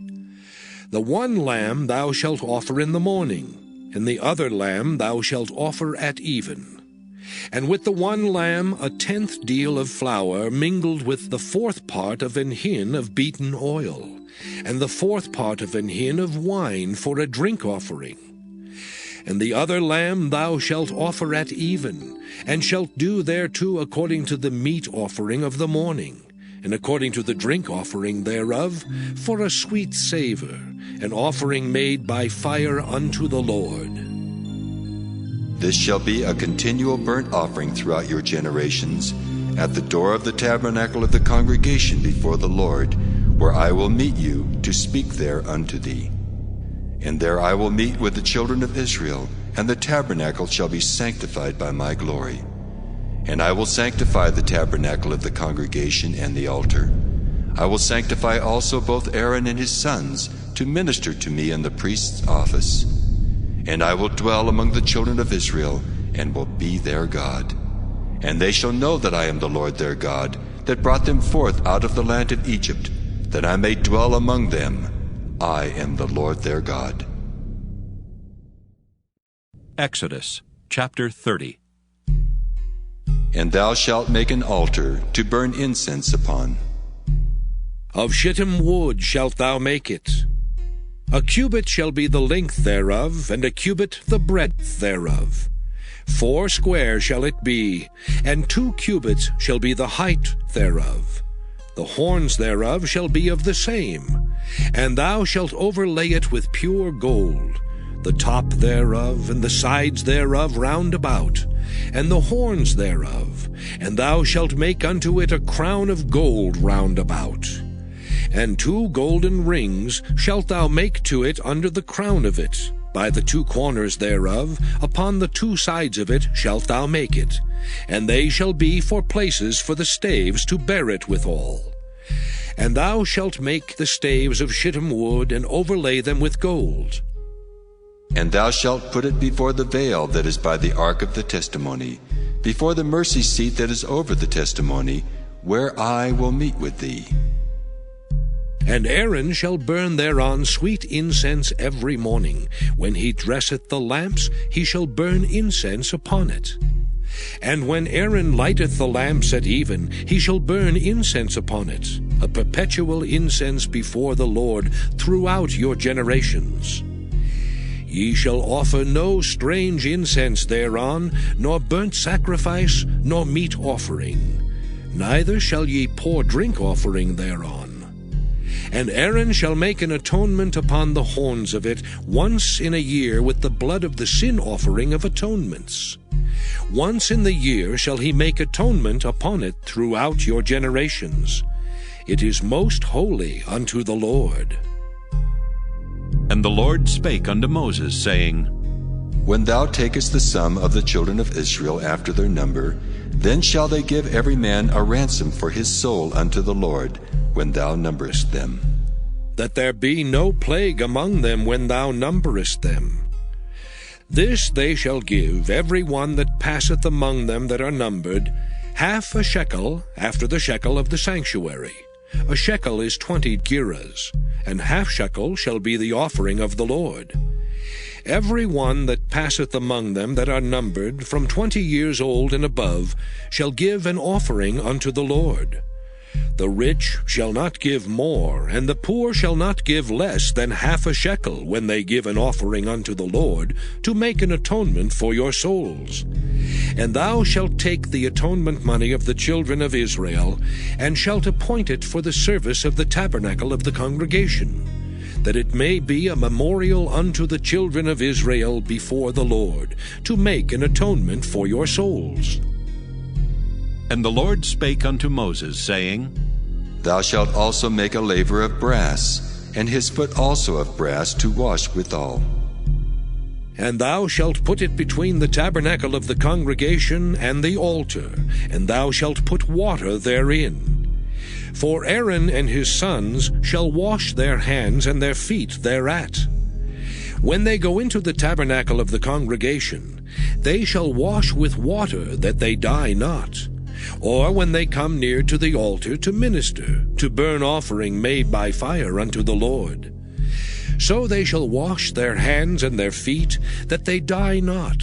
And it shall be a statute forever to them, even to him and to his seed throughout their generations. Moreover the Lord spake unto Moses, saying, Take thou also unto thee principal spices.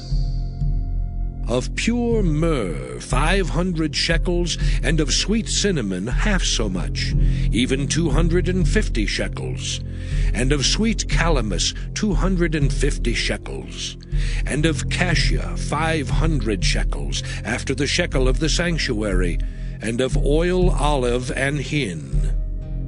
And thou shalt make it an oil of holy ointment, an ointment compound after the art of the apothecary. It shall be an holy anointing oil. And thou shalt anoint the tabernacle of the congregation therewith, and the ark of the testimony, and the table and all his vessels, and the candlestick and his vessels, and the altar of incense, and the altar of burnt offering with all his vessels, and the laver and his foot. And thou shalt sanctify them, that they may be most holy. Whatsoever toucheth them shall be holy. And thou shalt anoint Aaron and his sons, and consecrate them, that they may minister unto me in the priest's office. And thou shalt speak unto the children of Israel, saying, This shall be an holy anointing oil unto me throughout your generations. Upon man's flesh shall it not be poured, neither shall ye make any other like it, after the composition of it. It is holy, and it shall be holy unto you. Whosoever compoundeth any like it, or whosoever putteth any of it upon a stranger, shall even be cut off from his people. And the Lord said unto Moses, Take unto thee sweet spices, stadke, and onycha, and galbanum. These sweet spices with pure frankincense, of each shall there be a like weight. And thou shalt make it a perfume, a confection after the art of the apothecary, tempered together, pure and holy. And thou shalt beat some of it very small, and put of it before the testimony in the tabernacle of the congregation, where I will meet with thee. It shall be unto you most holy. And as for the perfume which thou shalt make, ye shall not make to yourselves according to the composition thereof. It shall be unto thee holy for the Lord. Whosoever shall make like unto that, to smell thereto, shall even be cut off from his people. Exodus chapter 31. And the Lord spake unto Moses, saying, See, I have called by name Bezaleel, the son of Uri, the son of Hur, of the tribe of Judah. And I have filled him with the Spirit of God, in wisdom and in understanding, and in knowledge and in all manner of workmanship, to devise cunning works, to work in gold and in silver and in brass, and in cutting of stones to set them, and in carving of timber, to work in all manner of workmanship. And I, behold, I have given with him Aholiab, the son of Ahisamach of the tribe of Dan. And in the hearts of all that are wise-hearted, I have put wisdom that they may make all that I have commanded thee. The tabernacle of the congregation, and the ark of the testimony, and the mercy seat that is thereupon, and all the furniture of the tabernacle, and the table and his furniture, and the pure candlestick with all his furniture, and the altar of incense, and the altar of burnt offering with all his furniture, and the laver and his foot, and the cloths of service, and the holy garments for Aaron the priest, and the garments of his sons to minister in the priest's office. And the anointing oil, and sweet incense for the holy place, according to all that I have commanded thee shall they do. And the Lord spake unto Moses, saying, Speak thou also unto the children of Israel, saying, Verily my Sabbaths ye shall keep, for it is a sign between me and you throughout your generations, that ye may know that I am the Lord that doth sanctify you. Ye shall keep the Sabbath therefore, for it is holy unto you. Every one that defileth it shall surely be put to death. For whosoever doeth any work therein, that soul shall be cut off from among his people. 6 days may work be done, but in the 7th is the Sabbath of rest, holy to the Lord. Whosoever doeth any work in the Sabbath day, he shall surely be put to death. Wherefore the children of Israel shall keep the Sabbath, to observe the Sabbath throughout their generations, for a perpetual covenant. It is a sign between me and the children of Israel forever. For in 6 days the Lord made heaven and earth, and on the 7th day he rested, and was refreshed. And he gave unto Moses, when he had made an end of communing with him upon Mount Sinai, 2 tables of testimony, tables of stone, written with the finger of God. Exodus chapter 32. And when the people saw that Moses delayed to come down out of the mount, the people gathered themselves together unto Aaron, and said unto him, Up, make us gods which shall go before us. For as for this Moses, the man that brought us up out of the land of Egypt, we wot not what has become of him. And Aaron said unto them, Break off the golden earrings which are in the ears of your wives, of your sons, and of your daughters, and bring them unto me. And all the people brake off the golden earrings which were in their ears, and brought them unto Aaron. And he received them at their hand, and fashioned it with a graving tool, after he had made it a molten calf. And they said, These be thy gods, O Israel, which brought thee up out of the land of Egypt. And when Aaron saw it, he built an altar before it. And Aaron made proclamation, and said, Tomorrow is a feast to the Lord. And they rose up early on the morrow, and offered burnt offerings, and brought peace offerings. And the people sat down to eat and to drink, and rose up to play. And the Lord said unto Moses, Go, get thee down, for thy people which thou broughtest out of the land of Egypt have corrupted themselves. They have turned aside quickly out of the way which I commanded them. They have made them a molten calf, and have worshipped it, and have sacrificed thereunto, and said, These be thy gods, O Israel, which have brought thee up out of the land of Egypt. And the Lord said unto Moses, I have seen this people, and behold, it is a stiff-necked people. Now therefore let me alone, that my wrath may wax hot against them, and that I may consume them. And I will make of thee a great nation. And Moses besought the Lord his God, and said, Lord, why doth thy wrath wax hot against thy people, which thou hast brought forth out of the land of Egypt with great power and with a mighty hand? Wherefore should the Egyptians speak and say, For mischief did he bring them out, to slay them in the mountains, and to consume them from the face of the earth? turn from thy fierce wrath, and repent of this evil against thy people. Remember Abraham, Isaac, and Israel, thy servants, to whom thou swarest by thine own self, and saidst unto them, I will multiply your seed as the stars of heaven, and all this land that I have spoken of will I give unto your seed, and they shall inherit it forever. And the Lord repented of the evil which he thought to do unto his people. And Moses turned and went down from the mount, and the 2 tables of the testimony were in his hand. The tables were written on both their sides. On the one side and on the other were they written. And the tables were the work of God, and the writing was the writing of God, graven upon the tables. And when Joshua heard the noise of the people as they shouted, he said unto Moses, There is a noise of war in the camp.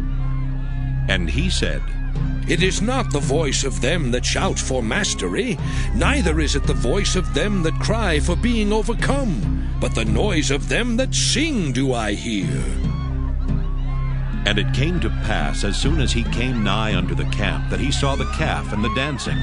And Moses' anger waxed hot, and he cast the tables out of his hands, and brake them beneath the mount. And he took the calf which they had made, and burnt it in the fire, and ground it to powder, and strawed it upon the water, and made the children of Israel drink of it. And Moses said unto Aaron, What did this people unto thee, that thou hast brought so great a sin upon them? And Aaron said, Let not the anger of my Lord wax hot. Thou knowest the people, that they are set on mischief. For they said unto me, Make us gods, which shall go before us. For as for this Moses, the man that brought us up out of the land of Egypt, we wot not what is become of him. And I said unto them, Whosoever hath any gold, let them break it off. So they gave it me. Then I cast it into the fire, and there came out this calf. And when Moses saw that the people were naked, for Aaron had made them naked unto their shame among their enemies, then Moses stood in the gate of the camp and said, Who is on the Lord's side? Let him come unto me. And all the sons of Levi gathered themselves together unto him. And he said unto them, Thus saith the Lord God of Israel, Put every man his sword by his side, and go in and out from gate to gate throughout the camp, and slay every man his brother, and every man his companion, and every man his neighbor. And the children of Levi did according to the word of Moses. And there fell of the people that day about 3,000 men. For Moses had said, Consecrate yourselves today to the Lord, even every man upon his son, and upon his brother, that he may bestow upon you a blessing this day. And it came to pass on the morrow that Moses said unto the people, Ye have sinned a great sin, and now I will go up unto the Lord. Peradventure I shall make an atonement for your sin. And Moses returned unto the Lord and said, Oh, this people have sinned a great sin, and have made them gods of gold.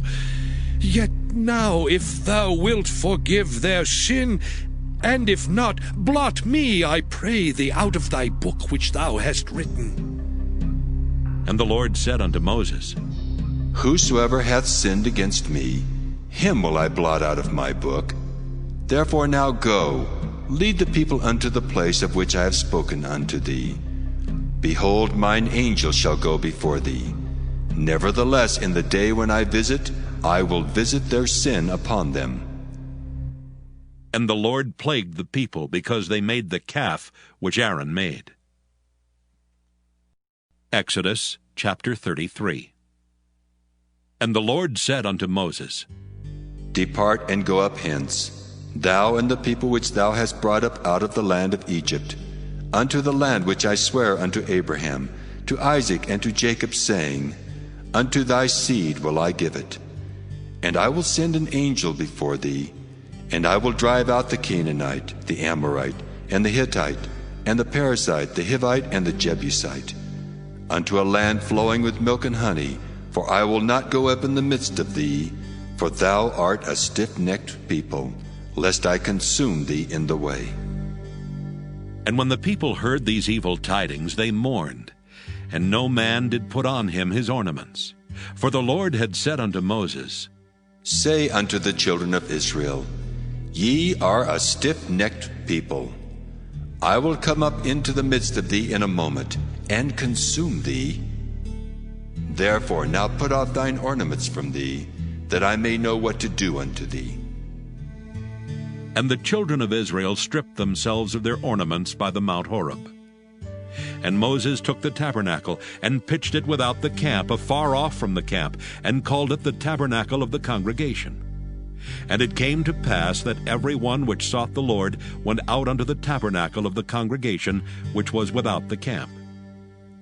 And it came to pass, when Moses went out unto the tabernacle, that all the people rose up, and stood every man at his tent door, and looked after Moses until he was gone into the tabernacle.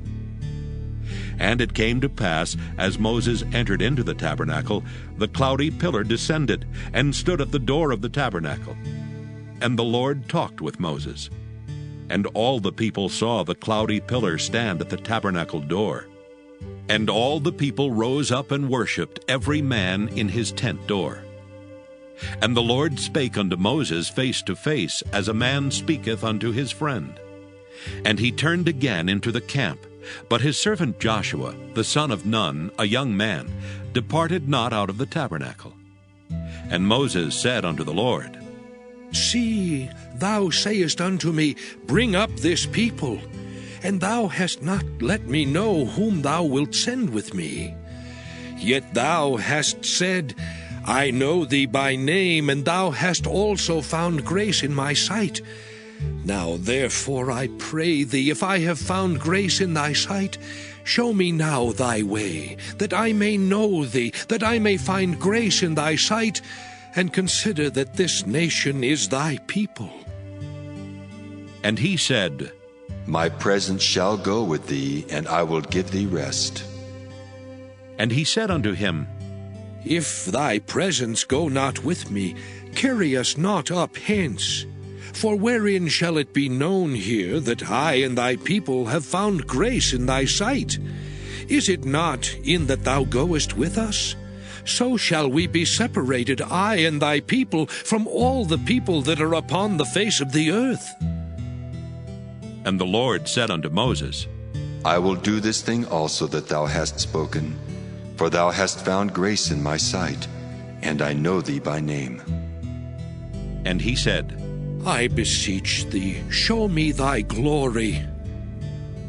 And he said, I will make all my goodness pass before thee, and I will proclaim the name of the Lord before thee, and will be gracious to whom I will be gracious, and will show mercy on whom I will show mercy.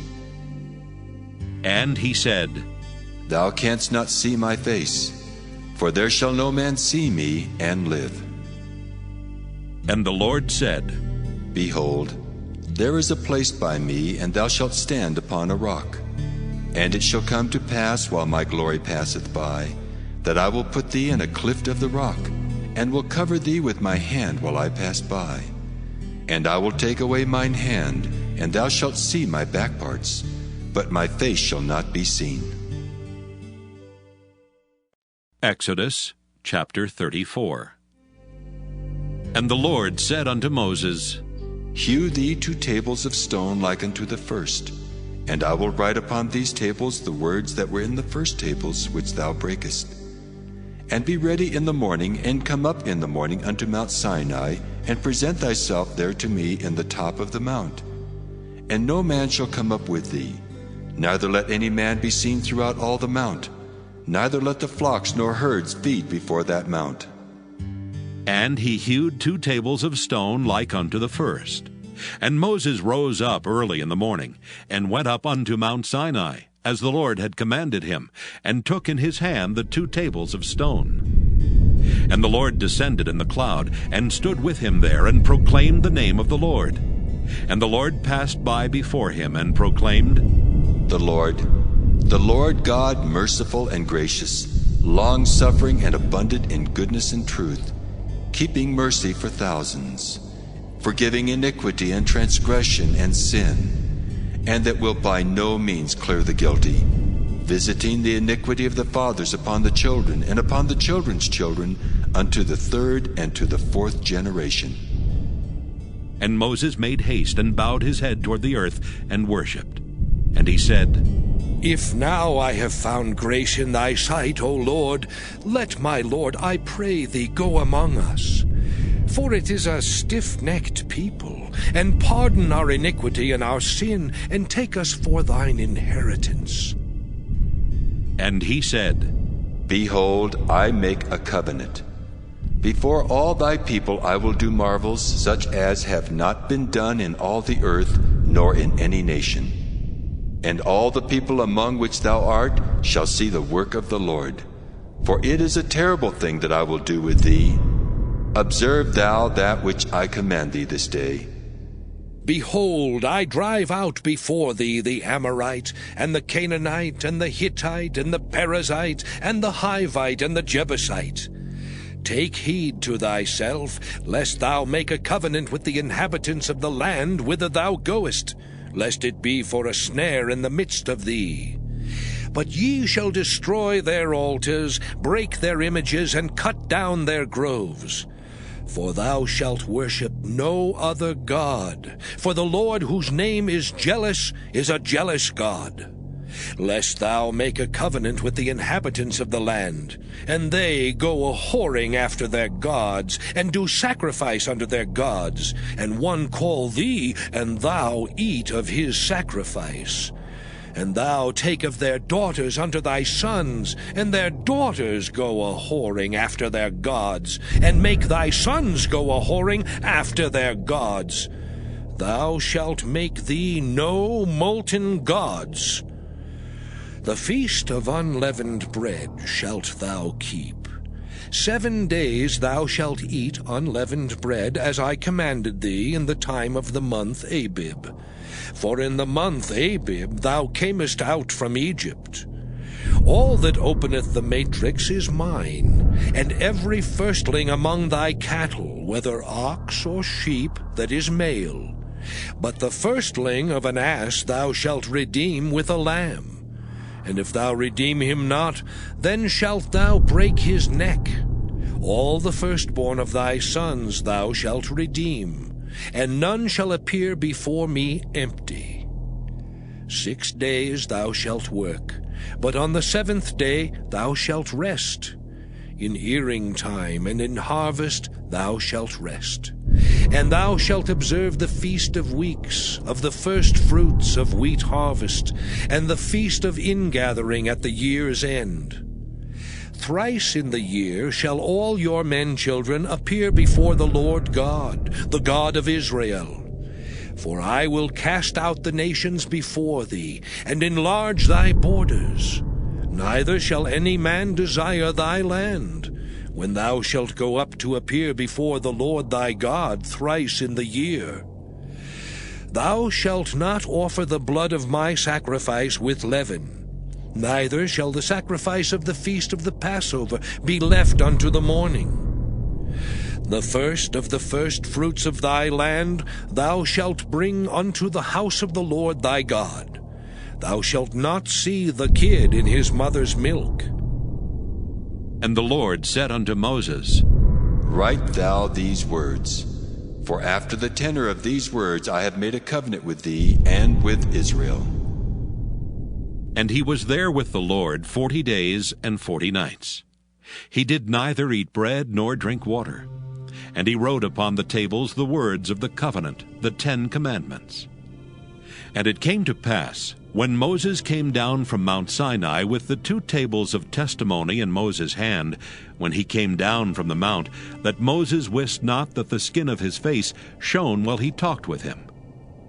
And when Aaron and all the children of Israel saw Moses, behold, the skin of his face shone, and they were afraid to come nigh him. And Moses called unto them, and Aaron and all the rulers of the congregation returned unto him, and Moses talked with them.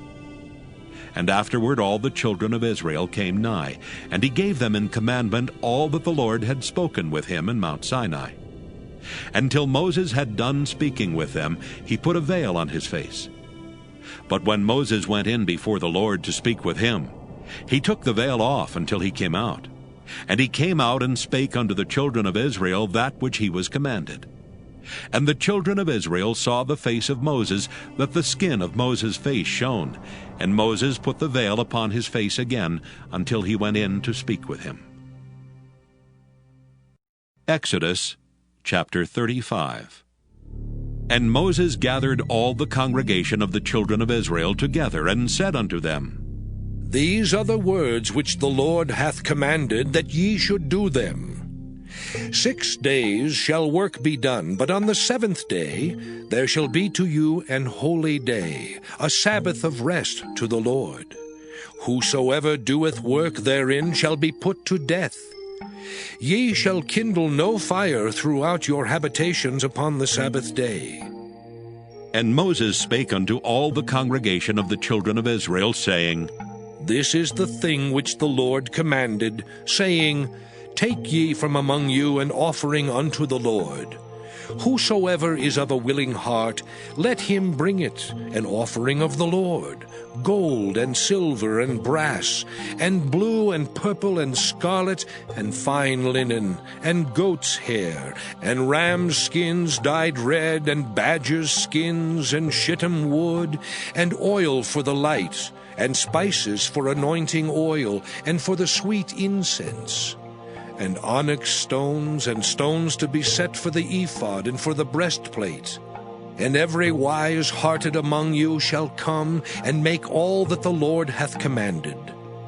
The tabernacle, his tent and his covering, his taches and his boards, his bars, his pillars and his sockets, the ark and the staves thereof with the mercy seat and the veil of the covering, the table and his staves, and all his vessels and the showbread, the candlestick also for the light, and his furniture, and his lamps with the oil for the light, and the incense altar, and his staves, and the anointing oil, and the sweet incense, and the hanging for the door at the entering in of the tabernacle, the altar of burnt offering with his brazen grate, his staves and all his vessels, the laver and his foot, the hangings of the court, his pillars and their sockets, and the hanging for the door of the court, the pins of the tabernacle, and the pins of the court, and their cords, the cloths of service, to do service in the holy place,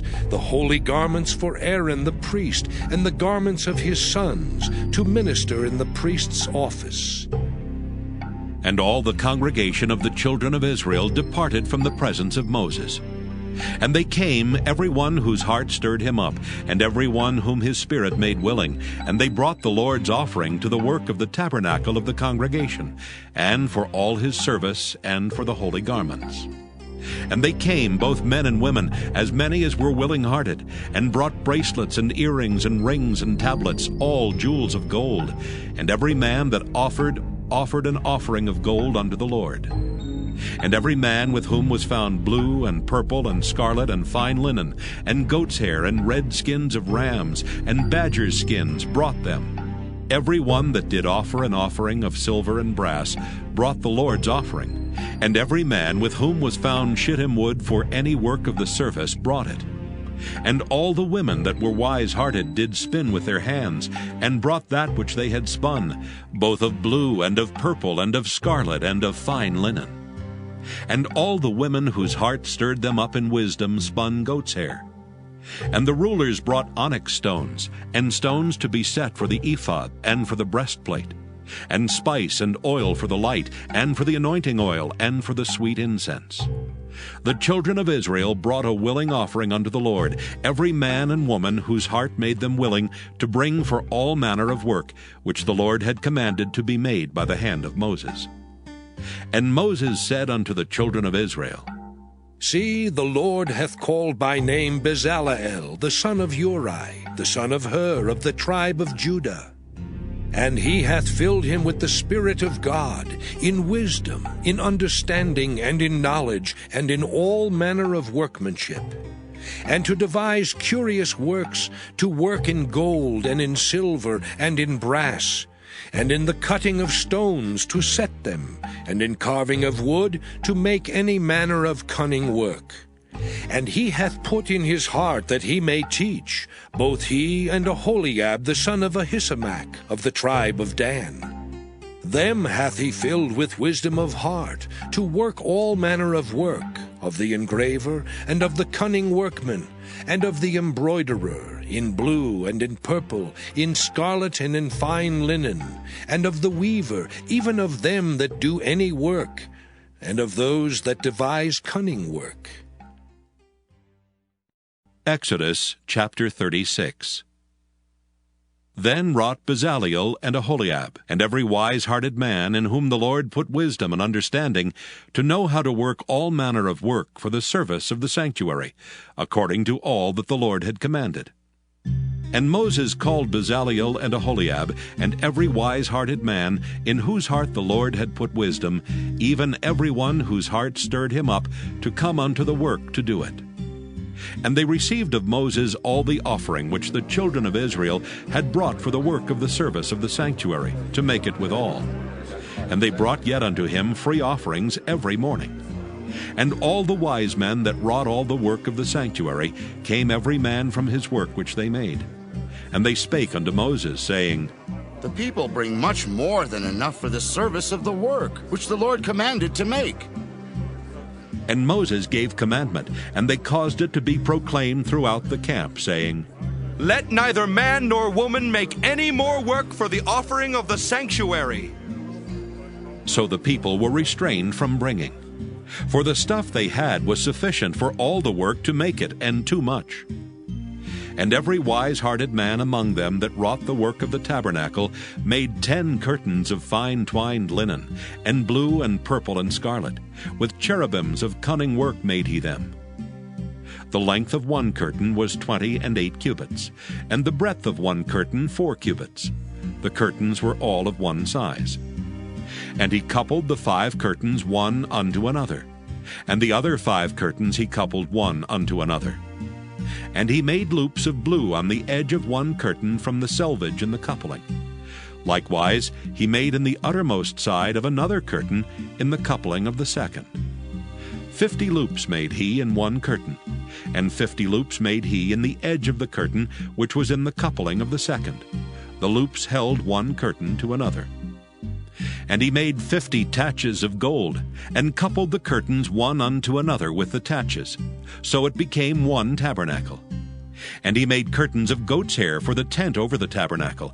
11 curtains he made them. The length of one curtain was 30 cubits, and 4 cubits was the breadth of one curtain. The 11 curtains were of one size. And he coupled 5 curtains by themselves, and 6 curtains by themselves. And he made 50 loops upon the uttermost edge of the curtain in the coupling, and 50 loops made he upon the edge of the curtain which coupleth the second. And he made 50 taches of brass to couple the tent together, that it might be one. And he made a covering for the tent of rams' skins dyed red, and a covering of badgers' skins above that. And he made boards for the tabernacle of shittim wood standing up. The length of a board was 10 cubits, and the breadth of a board 1 cubit and a half. One board had 2 tenons, equally distant from one another. Thus did he make for all the boards of the tabernacle. And he made boards for the tabernacle, 20 boards for the south side southward. And 40 sockets of silver he made under the 20 boards, 2 sockets under one board for his 2 tenons, and 2 sockets under another board for his 2 tenons. And for the other side of the tabernacle, which is toward the north corner, he made 20 boards, and there 40 sockets of silver, 2 sockets under one board, and 2 sockets under another board. And for the sides of the tabernacle westward he made 6 boards, and 2 boards made he for the corners of the tabernacle in the 2 sides. And they were coupled beneath and coupled together at the head thereof to one ring. Thus he did to both of them in both the corners. And there were 8 boards, and their sockets were 16 sockets of silver, under every board 2 sockets. And he made bars of shittim wood, 5 for the boards of the one side of the tabernacle, and 5 bars for the boards of the other side of the tabernacle, and 5 bars for the boards of the tabernacle for the sides westward. And he made the middle bar to shoot through the boards from the one end to the other. And he overlaid the boards with gold, and made their rings of gold to be places for the bars, and overlaid the bars with gold. And he made a veil of blue and purple and scarlet and fine twined linen. With cherubims made he it of cunning work. And he made thereunto 4 pillars of shittim wood, and overlaid them with gold. Their hooks were of gold, and he cast for them 4 sockets of silver. And he made an hanging for the tabernacle door of blue and purple and scarlet and fine twined linen of needlework. And the 5 pillars of it with their hooks, and he overlaid their chapiters and their fillets with gold. But their 5 sockets were of brass. Exodus chapter 37. And Bezaleel made the ark of shittim wood. 2 cubits and a half was the length of it, and 1 cubit and a half the breadth of it, and 1 cubit and a half the height of it. And he overlaid it with pure gold within and without, and made a crown of gold to it round about. And he cast for it 4 rings of gold, to be set by the 4 corners of it, even 2 rings upon the one side of it, and 2 rings upon the other side of it. And he made staves of shittim wood, and overlaid them with gold. And he put the staves into the rings by the sides of the ark, to bear the ark. And he made the mercy seat of pure gold. 2 cubits and a half was the length thereof, and 1 cubit and a half the breadth thereof. And he made 2 cherubims of gold. Beaten out of 1 piece made he them, on the 2 ends of the mercy seat. 1 cherub on the end on this side, and another cherub on the other end on that side. Out of the mercy seat made he the cherubims on the 2 ends thereof. And the cherubims spread out their wings on high, and covered with their wings over the mercy seat, with their faces one to another. Even to the mercy seatward were the faces of the cherubims. And he made the table of shittim wood. 2 cubits was the length thereof, and 1 cubit the breadth thereof, and 1 cubit and a half the height thereof. And he overlaid it with pure gold, and made thereunto a crown of gold round about. Also he made thereunto a border of an handbreadth round about, and made a crown of gold for the border thereof round about. And he cast for it 4 rings of gold, and put the rings upon the 4 corners that were in the 4 feet thereof. Over against the border were the rings, the places for the staves to bear the table. And he made the staves of shittim wood, and overlaid them with gold to bear the table. And he made the vessels which were upon the table, his dishes and his spoons and his bowls, and his covers to cover withal of pure gold. And he made the candlestick of pure gold. Of beaten work made he the candlestick. His shaft and his branch, his bowls, his knops and his flowers were of the same. And 6 branches going out of the sides thereof. 3 branches of the candlestick out of the one side thereof, and 3 branches of the candlestick out of the other side thereof. 3 bowls made after the fashion of almonds in one branch, a knop and a flower. And 3 bowls made like almonds in another branch, a knop and a flower. So throughout the 6 branches going out of the candlestick. And in the candlestick were 4 bowls made like almonds, his knops and his flowers. And a knop under 2 branches of the same, and a knop under 2 branches of the same, and a knop under 2 branches of the same, according to the 6 branches going out of it. Their knops and their branches were of the same. All of it was one beaten work of pure gold. And he made his 7 lamps, and his snuffers, and his snuff dishes of pure gold.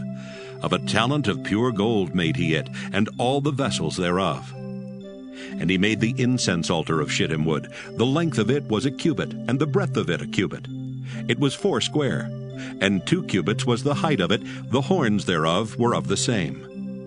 And he overlaid it with pure gold, both the top of it and the sides thereof round about, and the horns of it. Also he made unto it a crown of gold round about. And he made 2 rings of gold for it under the crown thereof, by the 2 corners of it, upon the 2 sides thereof, to be places for the staves to bear it withal.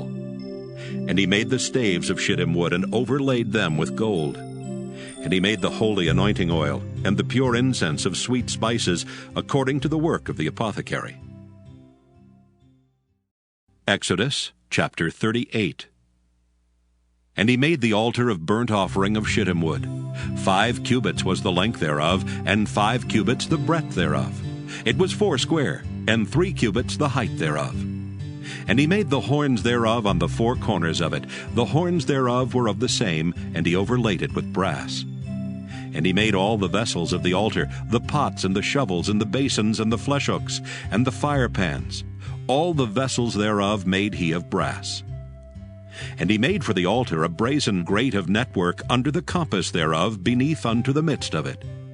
And he cast 4 rings for the 4 ends of the grate of brass to be places for the staves. And he made the staves of shittim wood and overlaid them with brass. And he put the staves into the rings on the sides of the altar to bear it withal. He made the altar hollow with boards. And he made the laver of brass, and the foot of it of brass, of the looking glasses of the women assembling, which assembled at the door of the tabernacle of the congregation. And he made the court. On the south side southward, the hangings of the court were of fine twined linen, 100 cubits. Their pillars were 20, and their brazen sockets 20. The hooks of the pillars and their fillets were of silver. And for the north side, the hangings were 100 cubits. Their pillars were 20, and their sockets of brass 20. The hooks of the pillars and their fillets of silver. And for the west side were hangings of 50 cubits. Their pillars 10, and their sockets 10. The hooks of the pillars and their fillets of silver. And for the east side eastward 50 cubits. The hangings of the one side of the gate were 15 cubits, their pillars 3, and their sockets 3. And for the other side of the court gate, on this hand and that hand, were hangings of 15 cubits, their pillars 3, and their sockets 3. All the hangings of the court round about were of fine twined linen. And the sockets for the pillars were of brass, the hooks of the pillars and their fillets of silver, and the overlaying of their chapiters of silver. And all the pillars of the court were filleted with silver. And the hanging for the gate of the court was needlework of blue and purple and scarlet, and fine twined linen. And 20 cubits was the length, and the height and the breadth was 5 cubits, answerable to the hangings of the court. And their pillars were 4, and their sockets of brass 4, their hooks of silver, and the overlaying of their chapiters and their fillets of silver. And all the pins of the tabernacle and of the court round about were of brass. This is the sum of the tabernacle, even of the tabernacle of testimony, as it was counted, according to the commandment of Moses, for the service of the Levites, by the hand of Ithamar, son to Aaron the priest. And Bezalel, the son of Uri, the son of Hur, of the tribe of Judah, made all that the Lord commanded Moses. And with him was Aholiab, son of Ahisamach, of the tribe of Dan, an engraver, and a cunning workman, and an embroiderer in blue and in purple and in scarlet and fine linen. All the gold that was occupied for the work and all the work of the holy place, even the gold of the offering, was 29 talents and 730 shekels, after the shekel of the sanctuary.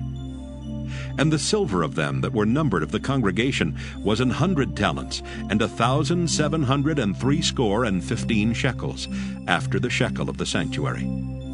A beka for every man, that is, half a shekel, after the shekel of the sanctuary, for every one that went to be numbered, from 20 years old and upward, for 600,000 and 3,550 men. And of the 100 talents of silver were cast the sockets of the sanctuary and the sockets of the veil, 100 sockets of the 100 talents, a talent for a socket. And of the 1,775 shekels, he made hooks for the pillars, and overlaid their chapiters, and filleted them. And the brass of the offering was 70 talents, and 2,400 shekels. And therewith he made the sockets to the door of the tabernacle of the congregation, and the brazen altar, and the brazen grate for it, and all the vessels of the altar, and the sockets of the court round about, and the sockets of the court gate, and all the pins of the tabernacle, and all the pins of the court round about. Exodus chapter 39. And of the blue and purple and scarlet they made cloths of service, to do service in the holy place, and made the holy garments for Aaron, as the Lord commanded Moses. And he made the ephod of gold, blue, and purple, and scarlet, and fine twined linen. And they did beat the gold into thin plates, and cut it into wires to work it in the blue, and in the purple, and in the scarlet, and in the fine linen, with cunning work. They made shoulder pieces for it, to couple it together. By the two edges was it coupled together.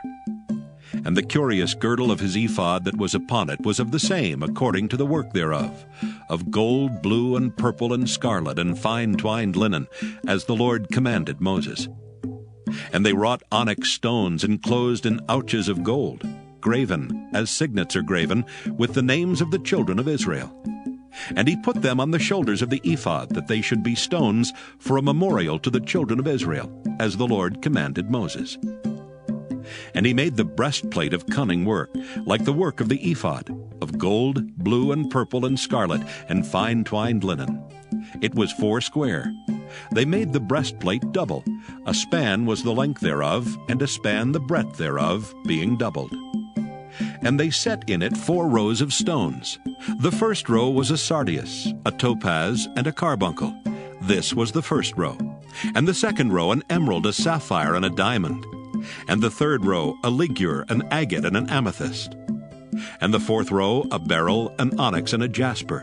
They were enclosed in ouches of gold in their enclosings. And the stones were according to the names of the children of Israel, 12, according to their names, like the engravings of a signet, every one with his name according to the 12 tribes. And they made upon the breastplate chains at the ends of wreathen work of pure gold. And they made 2 ouches of gold and 2 gold rings, and put the 2 rings in the 2 ends of the breastplate. And they put the 2 wreathen chains of gold and the 2 rings on the ends of the breastplate. And the 2 ends of the 2 wreathen chains they fastened in the 2 ouches, and put them on the shoulder pieces of the ephod before it. And they made 2 rings of gold, and put them on the 2 ends of the breastplate, upon the border of it, which was on the side of the ephod inward. And they made 2 other golden rings, and put them on the 2 sides of the ephod underneath, toward the forepart of it, over against the other coupling thereof, above the curious girdle of the ephod. And they did bind the breastplate by his rings under the rings of the ephod with a lace of blue, that it might be above the curious girdle of the ephod, and that the breastplate might not be loosed from the ephod, as the Lord commanded Moses. And he made the robe of the ephod of woven work, all of blue. And there was an hole in the midst of the robe as the hole of an habergeon, with a band round about the hole that it should not rend. And they made upon the hems of the robe pomegranates of blue and purple and scarlet and twined linen. And they made bells of pure gold, and put the bells between the pomegranates upon the hem of the robe, round about between the pomegranates. A bell and a pomegranate, a bell and a pomegranate, round about the hem of the robe to minister in, as the Lord commanded Moses. And they made coats of fine linen of woven work for Aaron and for his sons, and a mitre of fine linen, and goodly bonnets of fine linen, and linen breeches of fine twined linen, and a girdle of fine twined linen, and blue and purple and scarlet of needlework, as the Lord commanded Moses. And they made the plate of the holy crown of pure gold, and wrote upon it a writing, like to the engravings of a signet, Holiness to the Lord. And they tied unto it a lace of blue to fasten it on high upon the mitre, as the Lord commanded Moses. Thus was all the work of the tabernacle of the tent of the congregation finished. And the children of Israel did according to all that the Lord commanded Moses, so did they. And they brought the tabernacle unto Moses, the tent and all his furniture, his taches, his boards, his bars, and his pillars, and his sockets. And the covering of ram skins dyed red, and the covering of badger skins, and the veil of the covering, the ark of the testimony, and the staves thereof, and the mercy seat, the table and all the vessels thereof, and the showbread, the pure candlestick, with the lamps thereof, even with the lamps to be set in order, and all the vessels thereof, and the oil for light, and the golden altar, and the anointing oil, and the sweet incense, and the hanging for the tabernacle door, the brazen altar and his grate of brass, his staves and all his vessels, the laver and his foot, the hangings of the court, his pillars and his sockets, and the hanging for the court gate, his cords and his pins, and all the vessels of the service of the tabernacle for the tent of the congregation, the cloths of service to do service in the holy place, and the holy garments for Aaron the priest, and his sons' garments, to minister in the priest's office. According to all that the Lord commanded Moses, so the children of Israel made all the work. And Moses did look upon all the work, and behold, they had done it as the Lord had commanded, even so had they done it. And Moses blessed them. Exodus chapter 40. And the Lord spake unto Moses, saying, On the first day of the first month shalt thou set up the tabernacle of the tent of the congregation. And thou shalt put therein the ark of the testimony, and cover the ark with the veil. And thou shalt bring in the table, and set in order the things that are to be set in order upon it. And thou shalt bring in the candlestick, and light the lamps thereof. And thou shalt set the altar of gold for the incense before the ark of the testimony, and put the hanging of the door to the tabernacle. And thou shalt set the altar of the burnt offering before the door of the tabernacle of the tent of the congregation. And thou shalt set the laver between the tent of the congregation and the altar, and shalt put water therein. And thou shalt set up the court round about, and hang up the hanging at the court gate. And thou shalt take the anointing oil, and anoint the tabernacle and all that is therein, and shalt hallow it and all the vessels thereof, and it shall be holy.